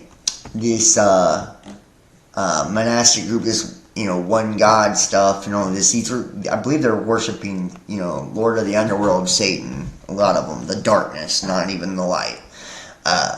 In some of these cults and covens and stuff, right? So the legend of the skull, the great lady of Maraclea, this great lady would be like the divine feminine, right? Died suddenly on the night of her burial, right? So, dying to yourself, right? The ritual where they put them in the casket and all that, you know. He supposedly crept to her grave, dug her up, and violated it. And then a voice came and returned in 9 months. He would find a son, right? So it's like saying, like, you know, how reincarnation, basically, you know, like we come back, you know, come into the grave, rising again in 9 months. He returned at the appointed time, opened the grave again, and found a head on the leg bones of the skeleton, skull and crossbones. The same voice bade him guard it well, for it would be the giver of all good things. And so he carried it away with him. It became a protecting genius, and he was able to defeat his enemies by merely showing them the magical head. In due course, it passed to the possession of the order. This tale can be traced back to the 12th century author named Walter Map. Although the story of the time is not connected with the Templar Knights, however, at the time of their trials, 1307 to 1314, it was well woven into the Templar legend. In fact, it was called upon during the actual trials of the Templars. Edward Berman, in his book Supremely Abominable Crimes, tells of an Antonio Cicci, an apostolic notary from Vercelli, northern Italy, who recounts to the inquisitors the tale of the Lord of Sidon, which he claimed he learned while working for the order in the Holy Land. His accusation recounting of the tale is similar to the quoted Bagent in Lay's book. As ridiculous as this tale seems in modern times, it is easily bought during this period. The inquisitors and theologians would have picked up on the fact that the woman of the piece was Armenian by background, which Armenians are original Christians, right? So, Christ and background, that they would have connected to the Armenian church and Paulician sects. The Paulicians and the Bogomils were practitioners of Catharism, while the church had all but wiped out during the Albigensian Crusade, and the church believed the Cathari to be practitioners of the Black Mass and necromancy. The woman's Armenian background would make the story guilty by association. The Holy Blood and the Holy Grail. So, you see how, like, everything that you've kind of been taught is, like, fucking evil or, you know, it's, you know, real screwy, you know, it's like, it's not really what you think it is, you know. It's demonized, that way you won't go look at it. It's demonized, that way you'll be scared to look at it. Why? Because if you read it, you would have the knowledge. If you had the knowledge, you would be empowered. If you were empowered, you wouldn't be able to be controlled. If you weren't able to be controlled, you wouldn't be able to be manipulated. You wouldn't be able to be used. Right? You wouldn't be able to be channeled and guided to whatever they wanted you to do, like a dumbass. You know, so they say, ooh, this book is cursed, or this book is bad, or this religion is dark, or this is evil. Right? Notice they've demonized the word Illuminati. It means illuminated. Right? How many people, if you put a post on a social media right now and said, would you join the Illuminati? 99.99% of people would be like, fuck no, I don't want nothing to do with that. Hell no, I'm not. Meaning, would you become illuminated? Would you become enlightened? See what I mean? And that's word magic, by the way. It's called spellcraft. You know, where you take words and, you know, and think about 1984, right? The Orwellian dystopian novel, George Orwell, called Newspeak, where they took words and changed the meanings of them, right? So then, you know, once you change the meaning to a word, you can make it mean whatever you want it to. So something that's actually good for you, you can say is bad. Doesn't it say in the Bible that in the last days they would call good evil and evil good and all that? Boom. You see what I mean? This is how it works. This is also called hidden in plain sight, right? And that's what the occult is all about, really. Occult means hidden, right? It's occult, it means it's hidden. And most of it is hidden in plain sight, meaning you can see it if you have the eyes to see and the ears to hear, which is what Christ said, right? Those with the eyes to see and the ears to hear, you know? Why would you have to see unless it was occulted, right? Or occulted. Do you see what I mean? So Christ was into the occult. I hate to tell you. He was also a magician, just to keep it real, right? Just telling you. And most people won't like that, but it's the truth, you know. You're a magician. You don't even know it probably, but you are. Cthulhu. In that moment, as though whispered fiercely into my ear, I understood.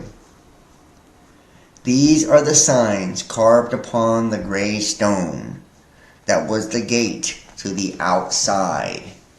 And notice there's a star or pentagram right there, and I do have the 23 Enigma right here, which goes into, you know, the Illuminatus and the number 5 and all of that. If we got time, we'll jump into some of that so you can kind of see what all that means.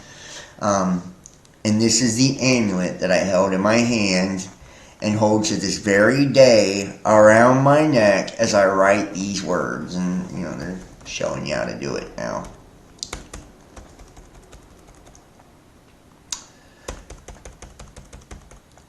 Of the 3 carved symbols, the first is a sign of our race from beyond the stars, and is called Aura. And which you know, I won't get into that, but like, you know, Arya and stuff like that, you see them in Game of Thrones. Like, you're always going to see references in books and in movies and in TV shows to a lot of these things too. So, in the tongue of the scribe who taught it to me. And remember too, when you think of like a scribe, like Enoch and you know, Hermes and all these different, you know, scribes over time, right? In different spiritual, you know, texts and stuff. The scribe, you know, writes something, and the truth is, right, so, you know, the word, right, spoken word, the word was with God, right, so, you know, God being the spirit, you are, in essence, the scribe, because you're the utensil, right, to write the spirit, you know, and make it physical. Right? So whenever they're talking about these scribes, right, who write down the word or the holy text or all of these things, right, they're referring to someone that was able to channel the spirit. Right? They were a medium, basically.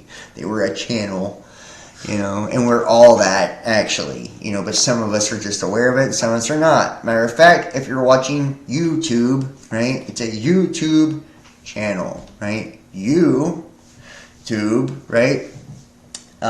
You know, channel, right? You're channeling content, you know, I mean, you're channeling yourself, right? It's being projected on a black mirror, the obsidian mirror, right? For you to watch the persona or the daemon, which is the individual, which would be me in this case, right? It's very interesting, guys. I'm just saying, you know, when you really start to look at the etymology things, you know, of the 3 carved symbols, the first is a sign of our race from beyond the stars and is called Ara, and the tongue of the scribe who taught it to me, an emissary of the elder ones, and the tongue of the eldest city of Babylon, it was or you are, right? It is the sigil of the covenant of the elder gods, and you know, sigil is a symbol, or the covenant of the elder gods, right? The covenant, Ark of the Covenant, which we'll get into in just a second, of the elder gods. And when they see it, who gave it to us, they will for not get us. They have sworn Spirit of the skies, remember.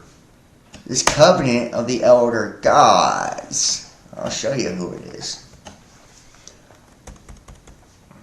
The 7 sacred planets, correlating to the 7 colors of the rainbow. This represents the Ark of the Covenant. The rainbow was the sign from God for the covenant. Let me see if I can pull this up here. See if I can pull this up. Where can I do this?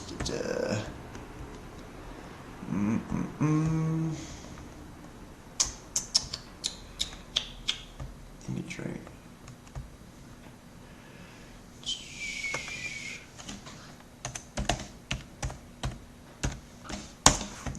Shit. How can I do this? Sorry, guys. In just a second, I'm trying to find where the little search thing is. And it's not there. Shit. I might have to find the verse on.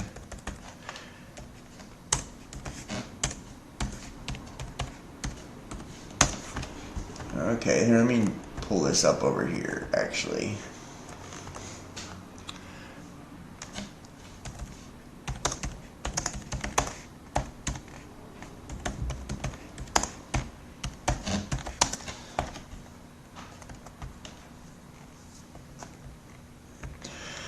Alright. I think I already had Exodus up. Anyways. Now set your heart and your soul to seek the Lord your God. Arise therefore and build ye the sanctuary of the Lord God to bring the ark of the covenant. Hold on.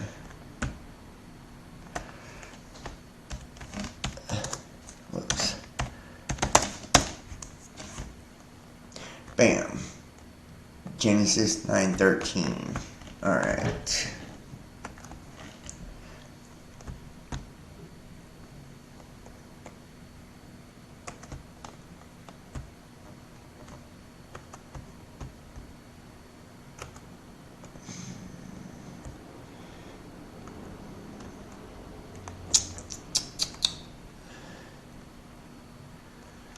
Alright.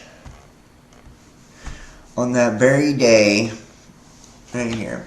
On that very day, Noah entered the ark, accompanied by his sons Shem, Ham, Japheth, along with his wife and his sons' 3 wives. They entered along with every living creature after its kind, every animal after its kind, every creeping thing that creeps on the earth after its kind, every bird after its kind. Where is the damn rainbow thing? Those who entered were male and female. Well, I'll just pull it right here. I have set my rainbow in the clouds, and it will be the sign of the covenant between me and the earth. Whenever I bring clouds over the earth, which is spirit or consciousness, that's the meaning of clouds, the rainbow appears in the clouds, which you'll see the rainbows are the 7 chakras, the 7 planets. Right? I will remember my covenant between me and you and all living creatures of every kind. Right? The 7 sacred planets, which correspond to the Sephiroth of the Kabbalah, are the occult principles from which the structuring of reality as we know it derives. They were the object of study of both alchemy, which dealt with their effect on Earth, and astrology, which dealt with their effect in the cosmos. The 7 planets are the macrocosmic reflection of the angels who govern the cosmos. Both understood as the 7 Elohim, the spirits of the planets, and as the 7 archangels, the planetary genies, or Dhyani Chohan. These planets are the ancient 7 sacred planets: Saturn, Jupiter, Mars, the Sun, Venus, Mercury, and the Moon. These are the planets that are part of the Earth's planetary chain. Right?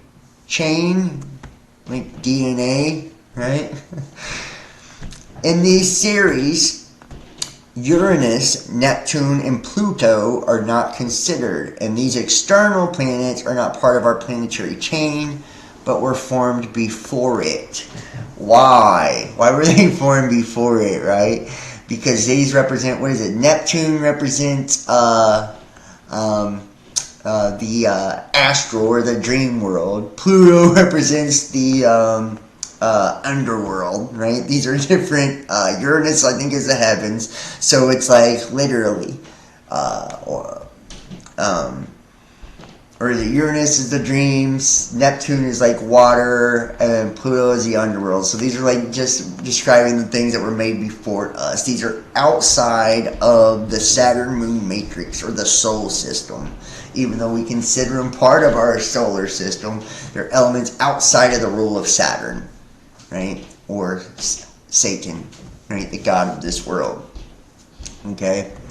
Just as the 7 planets in the macrocosm, so in the microcosm, there are reflections of their spiritual nature. They manifest themselves differently in the 4 worlds, namely the upper Devachan, world of reason, the lower Devachan, the world of thought, the astral world, and physical etheric world. And therefore, in the bodies that derive from these, the physical body, the etheric body, and the astral body. In the physical body of the earth, the planets leave a mineral trace. They are metals, the fruit of the bowels of the earth, whose alchemical properties reflect the behavior of the wandering planets in the celestial vault. And remember, God stands with his foot on the vault of the universe. Furthermore, before passing into the body of the earth, the influences of the planets are reflected in the astral body of man, forming 7 astral centers, wheels of astral current. The lotus flowers, wheels mean chakras too, by the way, which are called chakras in the Oriental tradition. The same influences then reach the etheric body, forming the 7 etheric organs. And like I told you, the organs correlate to this stuff too, I'm trying to tell you. And fundamental for establishing the vital balance between the human body and the body of the cosmos. The occult correspondences, followed by the name of the planet, the astral chakra, and the etheric organ. And finally, the physical metal. Saturn, Sahasrara, or crown chakra. Crown, he's the king, right? The spleen organ, or lead, right? Turning lead into gold. Jupiter, Ajna, third eye, right? And, Enki was a god of knowledge, right?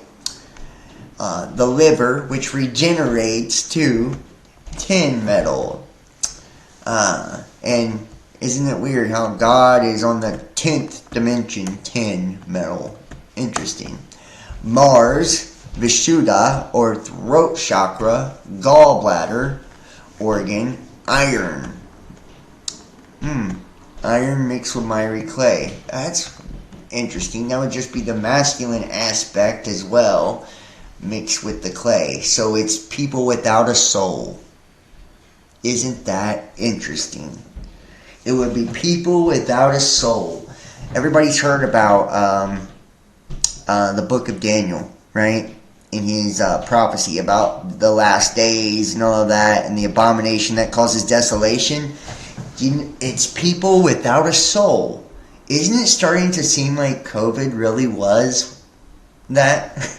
That the jab really was that? The abomination that causes desolation? And that it would be the iron mixed with miry clay, right? Like, it's just your body. Iron's just a masculine, right? The masculine aspect. The feminine's your spirit.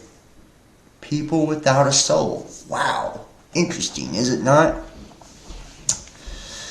The sun, or anahata, or heart chakra, heart organ, gold and metal. Venus, manipura chakra, or solar plexus, kidney organs, copper metal. Mercury, swadhisthana, chakra or sacral plexus, lungs, Mercury, metal. And the moon, Muladhara or root chakra, the genitals and brain, silver metal. Isn't that interesting? Each chakra also corresponds to primordial vocalization of the human being. The sounds associated with the chakras are part of the fundamental eurythmy exercises. U is a sound of opening towards heights, which allows one to open up to higher impulses. That's the sound of Saturn. It's also the sound of doubt, pain, fear, and gives you opportunity to learn from your mistakes. Jupiter is O. Om is a sound of amazement, of embracing the world, of containing the macrocosm in the microcosm. It confers communion between microcosm and macrocosm. And remember, Jupiter is Thor, or Zeus, right, who overthrew his father, Kronos, Zeus did, and then Thor, the lightning god of his father Odin, the one-eyed god, which would be Saturn, right? And Kronos is Saturn too. And Jesus, who bore our stripes, right? The stripes on Jupiter, right? Which is also Zeus, Jesus, Jesus, right? Macrocosm. Just saying. They're trying to tell you. Mars is E. It is a sound that stands between the ego and the opening towards the world, reflecting in ourselves a defense of individuality because it's masculine, right? So it bites, controls, protects. It gives you the strength to be yourself. Sun, or AU, which means gold in the periodic table, is a sound of pain that derives from the awareness that follows the amazement. This sound proceeds from the ancient Atlantic mysteries in the Tao, right? So, ow. And the representation of the vibration of creation, pervading the entire cosmos. It gives the idea of the divine origin of everything. Isn't that interesting? Ow. Right? Pain. Must die, right? To be reborn, right? Like, it's just crazy. Venus is a sound of wonder, openness to the world, receptivity, wonder of the cosmos. It confers love for others. Mercury, I. In many languages, it is still the sound of individuality today. In Italian, it is Io. In French, it is Je, or E, and in German it is Ich, and in English it is I. It is a sound of manifestation of the self. On earth, it confers to its profound identity through thinking. And the moon is Ei. It is a sound that encloses in a form which welcomes and collects the kindness of matter. The 7 sacred planets are presided over by the 7 Elohim, angelic entities, in the 4th choir of the 2nd hierarchy are called powers. These spiritual beings also express themselves as the essence of the planets and therefore are the true archetypes of evolution, which we can call the 7 planetary archetypes. Each of them corresponds to one of the 7 days of the cosmic week, also called the 7 metamorphoses of the earth. After this, and think about it, the earth took 7 days to create, right? Creation, 7 days, right? In 8th is added the future volcano, which corresponds to the last stage of evolution of the earth, when it will have transformed into the new sun. Say what? The earth will have transformed into the new sun. Right? Interesting, right? Meaning it transfigured, right? We become a star. The 7 rays thus describe these planetary archetypes, meaning heaven on earth, the golden age, right? Gold, AU, right? Age of the sun, children of the sun. Wow. Illuminati, illuminated, enlightenment, right? Isn't that crazy? Sons of God, right? The Son of God, Christ, The Christos, the anointing, right? I'm just saying, it's mind-blowing. These planetary archetypes completely correspond to the 7 rays of theosophy, even if superficially, due to the different chromatic and planetary attributions, it would not seem so. First ray is will and willpower, which corresponds to the creation first by the will of the Father through the heat of ancient Saturn. Right? The heat of ancient Saturn, Satan, and you're going to hell, right? You're burning hell with Satan. Second ray is love. Wisdom corresponds to the love of the Son. For God so loved the world, he sent his only begotten Son. Through the air of the ancient sun, right? The prince of the power of the air. Third ray, active intelligence, adaptability, corresponds to the intelligence of the Holy Spirit through the water of the ancient moon. Oh man, right? The waters, oh my gosh. Interesting, is it not? Fourth ray, harmony through conflict, beauty, corresponds to the first phase of the metamorphosis of Earth-Mars, where the law of Jehovah of the Old Testament was enforced. Jehovah means Jove given, right? And Jove is Jupiter also. Jove given is Jupiter. Fifth ray, concrete knowledge. Science corresponds to the second phase of metamorphosis of Earth-Mercury, where the golden rule of Christ of the New Testament applies.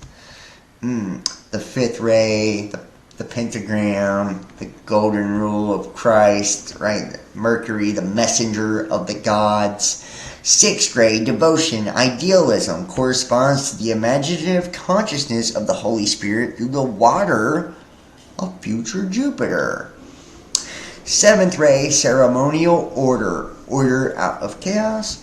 Magic corresponds to the inspired consciousness of the sun through the air of future Venus, which is Lucifer, right?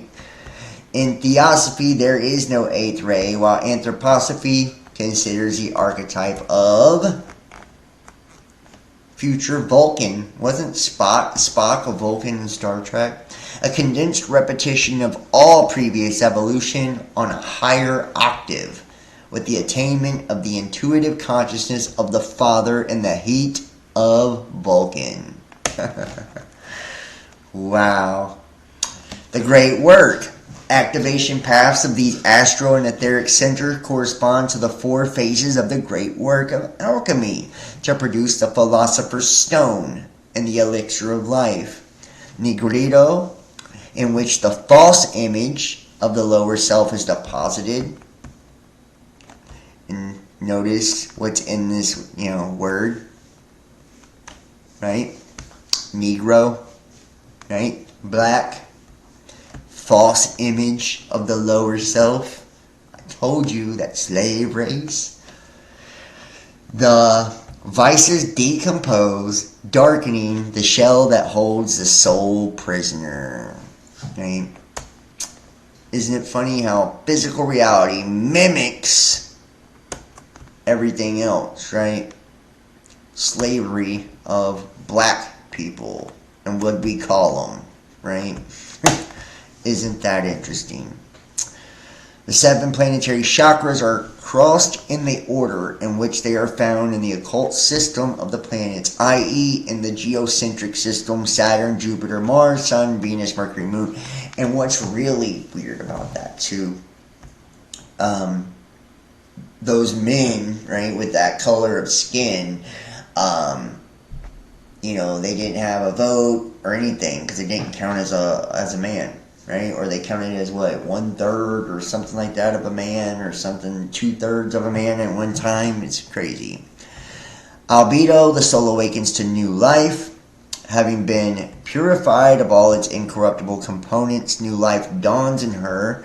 The path is a spiral through the 7 planetary chakras. Sun, Venus, Mars, Mercury, Jupiter, Moon, Saturn. Rubedo, the purified soul, is finally able to make the sacrifice of the lower self, or astral ego, and is dressed in the blood of Christ. say, what? The soul is able to make the sacrifice of the lower self or the ego, right? Dying to yourself, being born again, astral ego bleeds from the cross of the elements where he was crucified, thus uniting opposites and opposites. The planetary chakras are crossed in a dance that alternates subsolar and suprasolar planets: Sun, Moon, Mars, Mercury, Jupiter, Venus, Saturn. Arito is the final phase of the great work, and the soul is sanctified and begins to shine with its own golden light. Ours is not the gold of the common people. The gold of the philosophers was made within the human soul as a result of the action of the solar spirit. The lower self has been completely transformed into the higher self, following St. Paul's motto, not I, but Christ in me. The planetary chakras are crossed in the same order of cosmic evolution, i.e. the cosmic week. Saturn, Saturday; Sun, Sunday; Moon, Monday; Mars, Tuesday; Mercury, Wednesday; Jupiter, Thursday; Venus, Friday.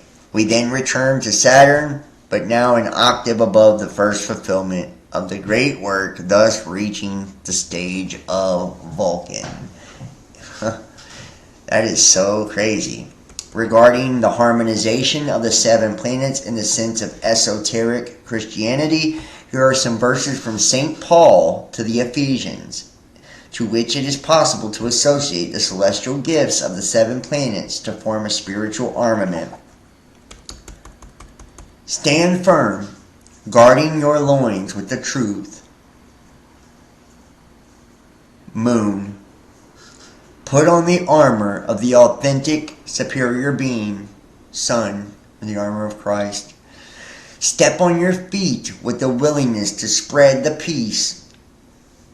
And the shoes are shod with the gospel of peace as a message that comes from the angels, Mercury. And all your actions hold the shield of faith, which you can extinguish the fiery arrows of evil or the fiery darts of the enemy, Saturn. Take the certainty of salvation, the helmet of salvation, into your thoughts. It protects your head like a helmet, Jupiter. And grasp the sword of the Spirit, which is the Word of God, right? Mars. And notice Mars, use your arms to swing a sword or your hands to fight, right? Mars, M-A-R-S, arms, A-R-M-S. Include me in your prayers too, Venus. Oh my gosh. So you guys see there's a lot of I believe I said at the beginning of this video, the Bible is the most esoteric book on the face of the earth. Yeah, well, yeah, well, the Spock thing.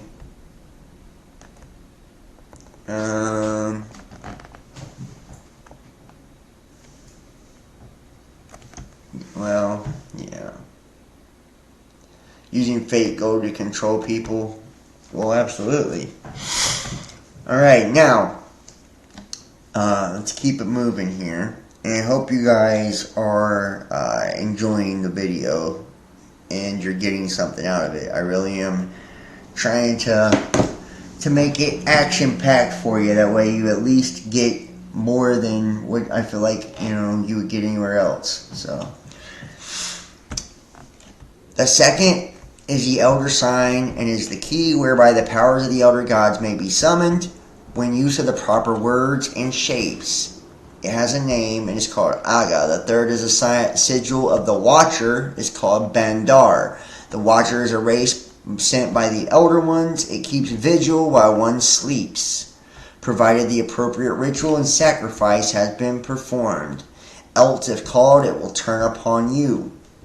These seals are to be effective must be graven on stone and set in the ground. Once set upon the altar of offerings or carried to the rock of invocations, or engraved on the metal of one's god or goddesses and hung out about neck, but hidden from the view of the profane. The profane is everybody that doesn't know the mysteries.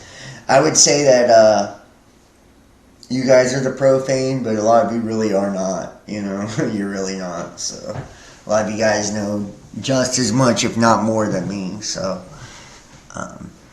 but most people, are what you consider the profane. Of the three, the Ara, the Aga may be used separately, that is to say, singly and alone. The Bandar, however, must never be used alone, but with one or both of the others. For the Watcher must needs be reminded of the covenant it is sworn with the elder gods and our race, else it will turn upon thee, and slay thee, and ravage thy town, until succor is to be had from the elder gods by the tears of thy people and the wailing of thy women. Kakamu. The metal amulet that I retrieved from the ashes of the fire, in which caught the light of the moon, is a potent seal against whatever may come in the gate from the outside, for, seeing it, they will retreat from thee, save only if it catches the light of the moon upon its surface. For in the dark days of the moon, or in cloud, there can be little protection against the fiends from the ancient lands, should they break the barrier, or let in by the servants upon the face of the earth. And these are like the demons and shit, right? Breaking the barrier. This is the astral.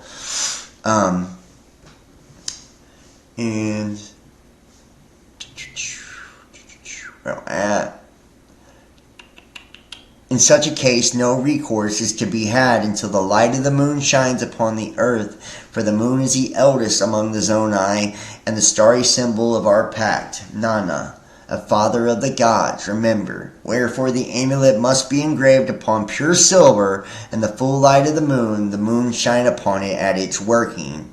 And the essence of the moon incantations must be performed, and the prescribed rituals is given forth in this book. And the amulet must never be exposed to the light of the sun, for Shamash, called Udu, in his jealousy will rob the seal of its power. In such a case it must be bathed in water of camphor, and of the incantations and ritual performed once again, but verily it were better to engrave another. These secrets I give to thee at the pain of my life, but never to be revealed to the profane or to the banished, or the worshippers of the ancient serpent, but to keep within thine own heart, always silent upon these things. Peace be to thee.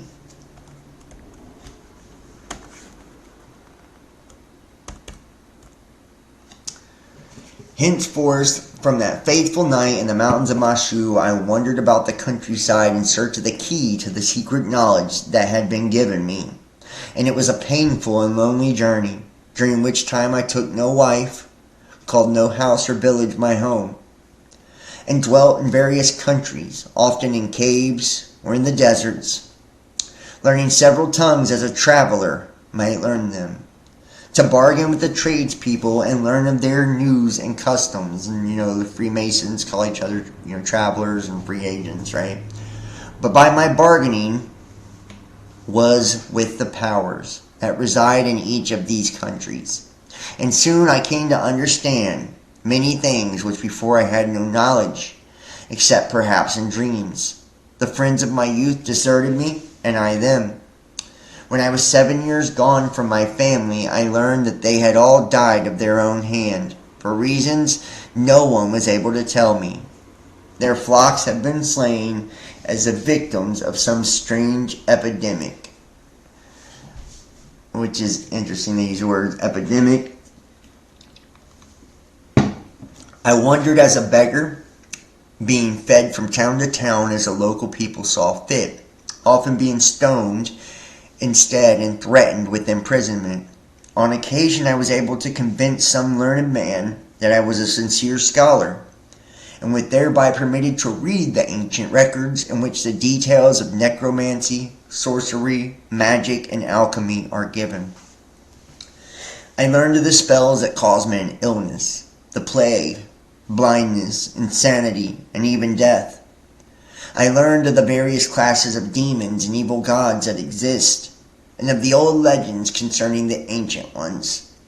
I was thus able to arm myself against also the she-devil, Lamashta, who is called the sword that splits the skull, the sight of whom causeth horror and dismay, and some say death of a most uncommon nature. In time, I learned the names and properties of all the demons, devils, fiends, and monsters listed herein, in this book of the Black Earth. I learned the powers of the astral gods, and how to summon their aid in times of need. I learned, too, of the frightful beings who dwell beyond the astral spirits, who guard the entrance to the temple of the lost, of the Ancient of Days, the Ancient of the Ancient Ones, whose name I cannot write here. And my solitary ceremonies in the hills, worshipping with fire and sword, with water and dagger, with assistance of a strange grass that grows wild in certain parts of Masu, and with which I had unwittingly built my fire before the rock, that grass that gives the mind great power to travel tremendous distances into the heavens, as also in the hells. I received the formula for which the amulets and talismans which follow, which provide the priest with safe passage among the spheres, wherein he may travel in search of the wisdom.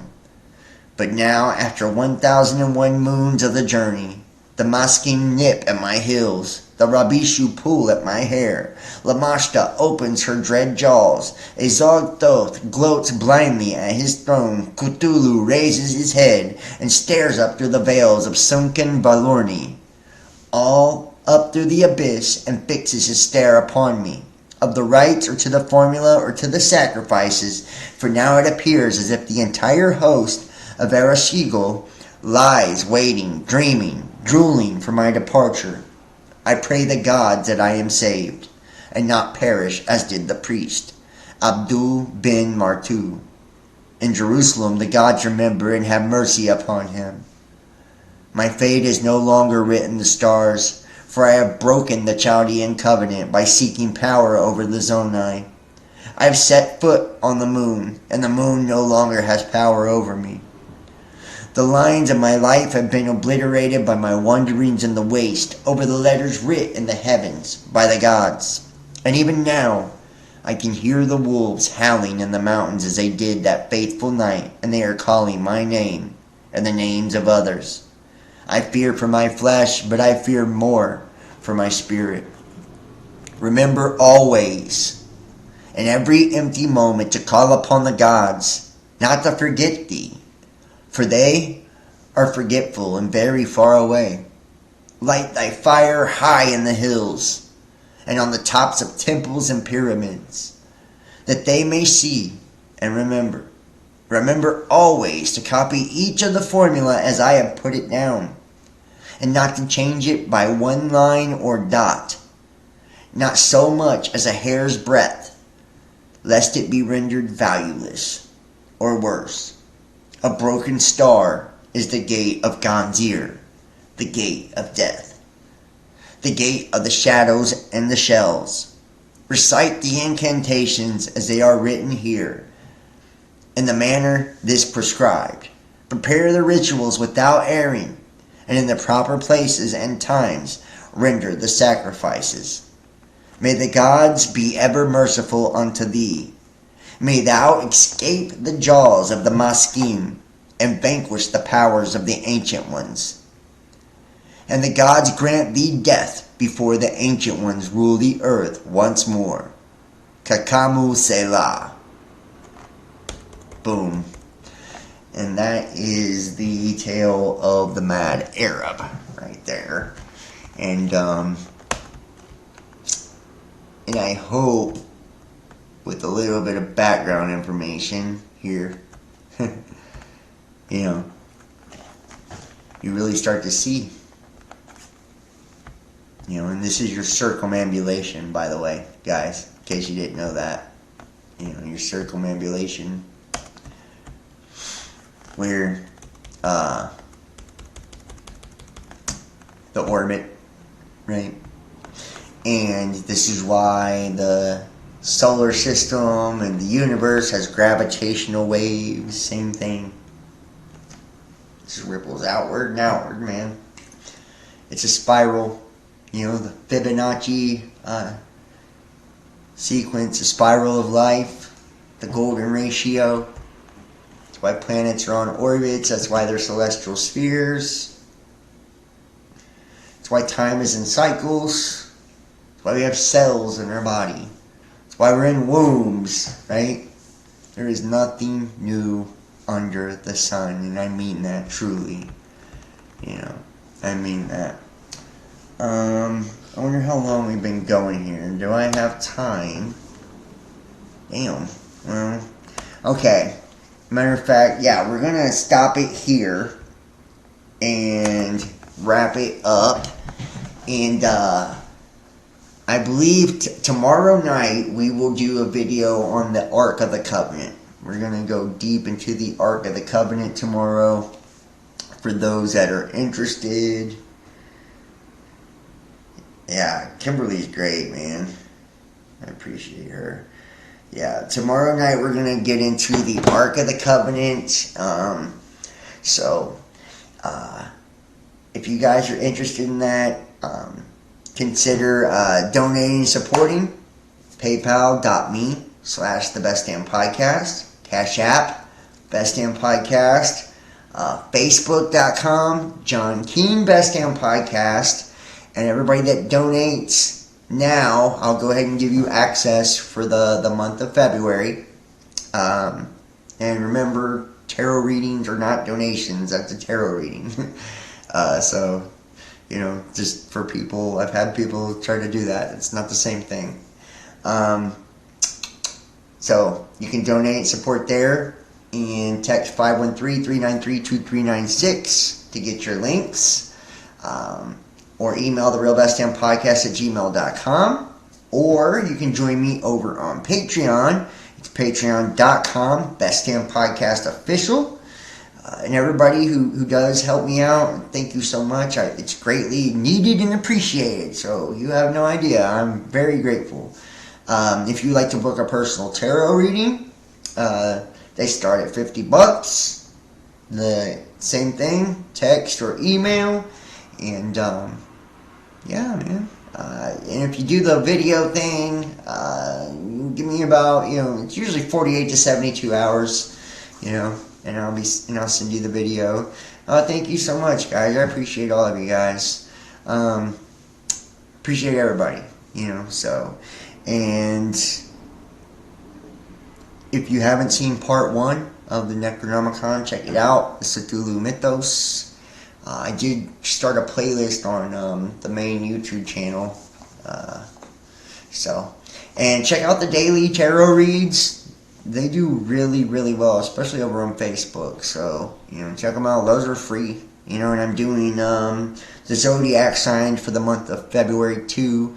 I've already done all the earth signs. I'm working on the water signs. If you can see on my table right here, I got all the, a layout right now for Pisces actually. So I will be posting those probably tonight, tomorrow. Hopefully I'll get them all done before February, but I don't like to rush because then they're not as good. So let me think. Anything else here? Yeah, make sure to follow me Instagram, Facebook, at Best Damn Podcast, Twitter, The Real Best Damn. Follow me TikTok, YouTube, Best Damn Podcast Official. And, all the links to everything are in the description. BitChute, Rumble, Twitch, all of it. So, and just let me say big ups and big thanks to all of you guys. Please share these links. Share them to your groups that you belong to. Share them to your social medias. Join the Discord. I did start a new Discord because they took down my old Discord. So, join the Discord. All the patrons automatically get joined to the Discord or can go right to it from the Patreon. So if you want to do that, I will try to post the Patreon or the Discord links, pin them in the top of the comment section with the donation links and all that stuff. Yeah, it's 2.5 hours. I feel like if I do the Ark of the Covenant now, it'll be like fucking 4 hours long. So I'll just save that for tomorrow and we'll do that, on Patreon and shit too. So I'm just, I hope you guys did enjoy it though. I feel like we got a lot of good information, got to put a lot of good stuff out there. So we've been, not everybody likes the occult books, but like, if you're really in it for the right reasons, which I'm in it for the knowledge. Like, I want to know the secrets of the universe. I want to know how I function. I want to know how it all works, so that's why I study, that's why I learn, so it's like, I guess if you just want to be entertained, I'm probably not the creator for you, the content creator for you. Like, if you just want to be entertained, that's not what I'm here for. I'll just keep it real with you. I'm not here for that. I'm here to teach. Like, I like to learn, so you get to learn with me. So, and I go in the books and notice, was this an evil book? Anybody's opinion? I'd love to hear it down in the comment section or whatever. Was this an evil book? It wasn't at all. It was actually a super, super spiritual book, was it not? So now do you see why they call it cursed? And now do you see, why they teach you not to, look at this stuff? Do you see how deep the information was in this book? It's like they don't want you to know this. Like I said, knowledge is power. And if you're powerful, you can't be controlled. Right? They can't take advantage of you. They can't manipulate you and use you and conquer you. That's why. No other fucking reason. And these religious asshats that are pushing these dumb ass doctrines on you. Guys, please. Don't even comment in my comment section. If you're one of those people, I don't even want to hear your fucking comment. Seriously. Like, ugh. You don't even have room to talk. You're just regurgitating some dumb shit, some pastor told you and shit. And it probably isn't logical or makes sense anyway. So it's like, I don't even want to hear it, honestly. You can tell me I'm going to hell or all of that. You obviously haven't read the Bible. You obviously ain't read shit. So it's like, unless you got a really good, valid point from that perspective, save it, man. I've heard it all anyway, so... Yeah, you have to hit the rewind. This was a good one, though. So, thank you, Kimberly, the best moderator in the game. Eric Ibu Elliott, Marcus99, Anominal, Tim Hamby. I appreciate all of you guys, man, for real. Graceful Heart. I think I see Bailey. Ginger Grin, thank you. I owe Ginger a reading. Eli Buchanan, Melopedia Britannica, Christopher Wright, Carol Dryling. Yes, guys. Mark Backneck. Thank you guys so much. And I love all of you guys, and I will see you next time. Y'all have an awesome weekend too, for real. I appreciate all of you guys for watching. Like I said, join me tomorrow and donate, support, book a reading. Peace.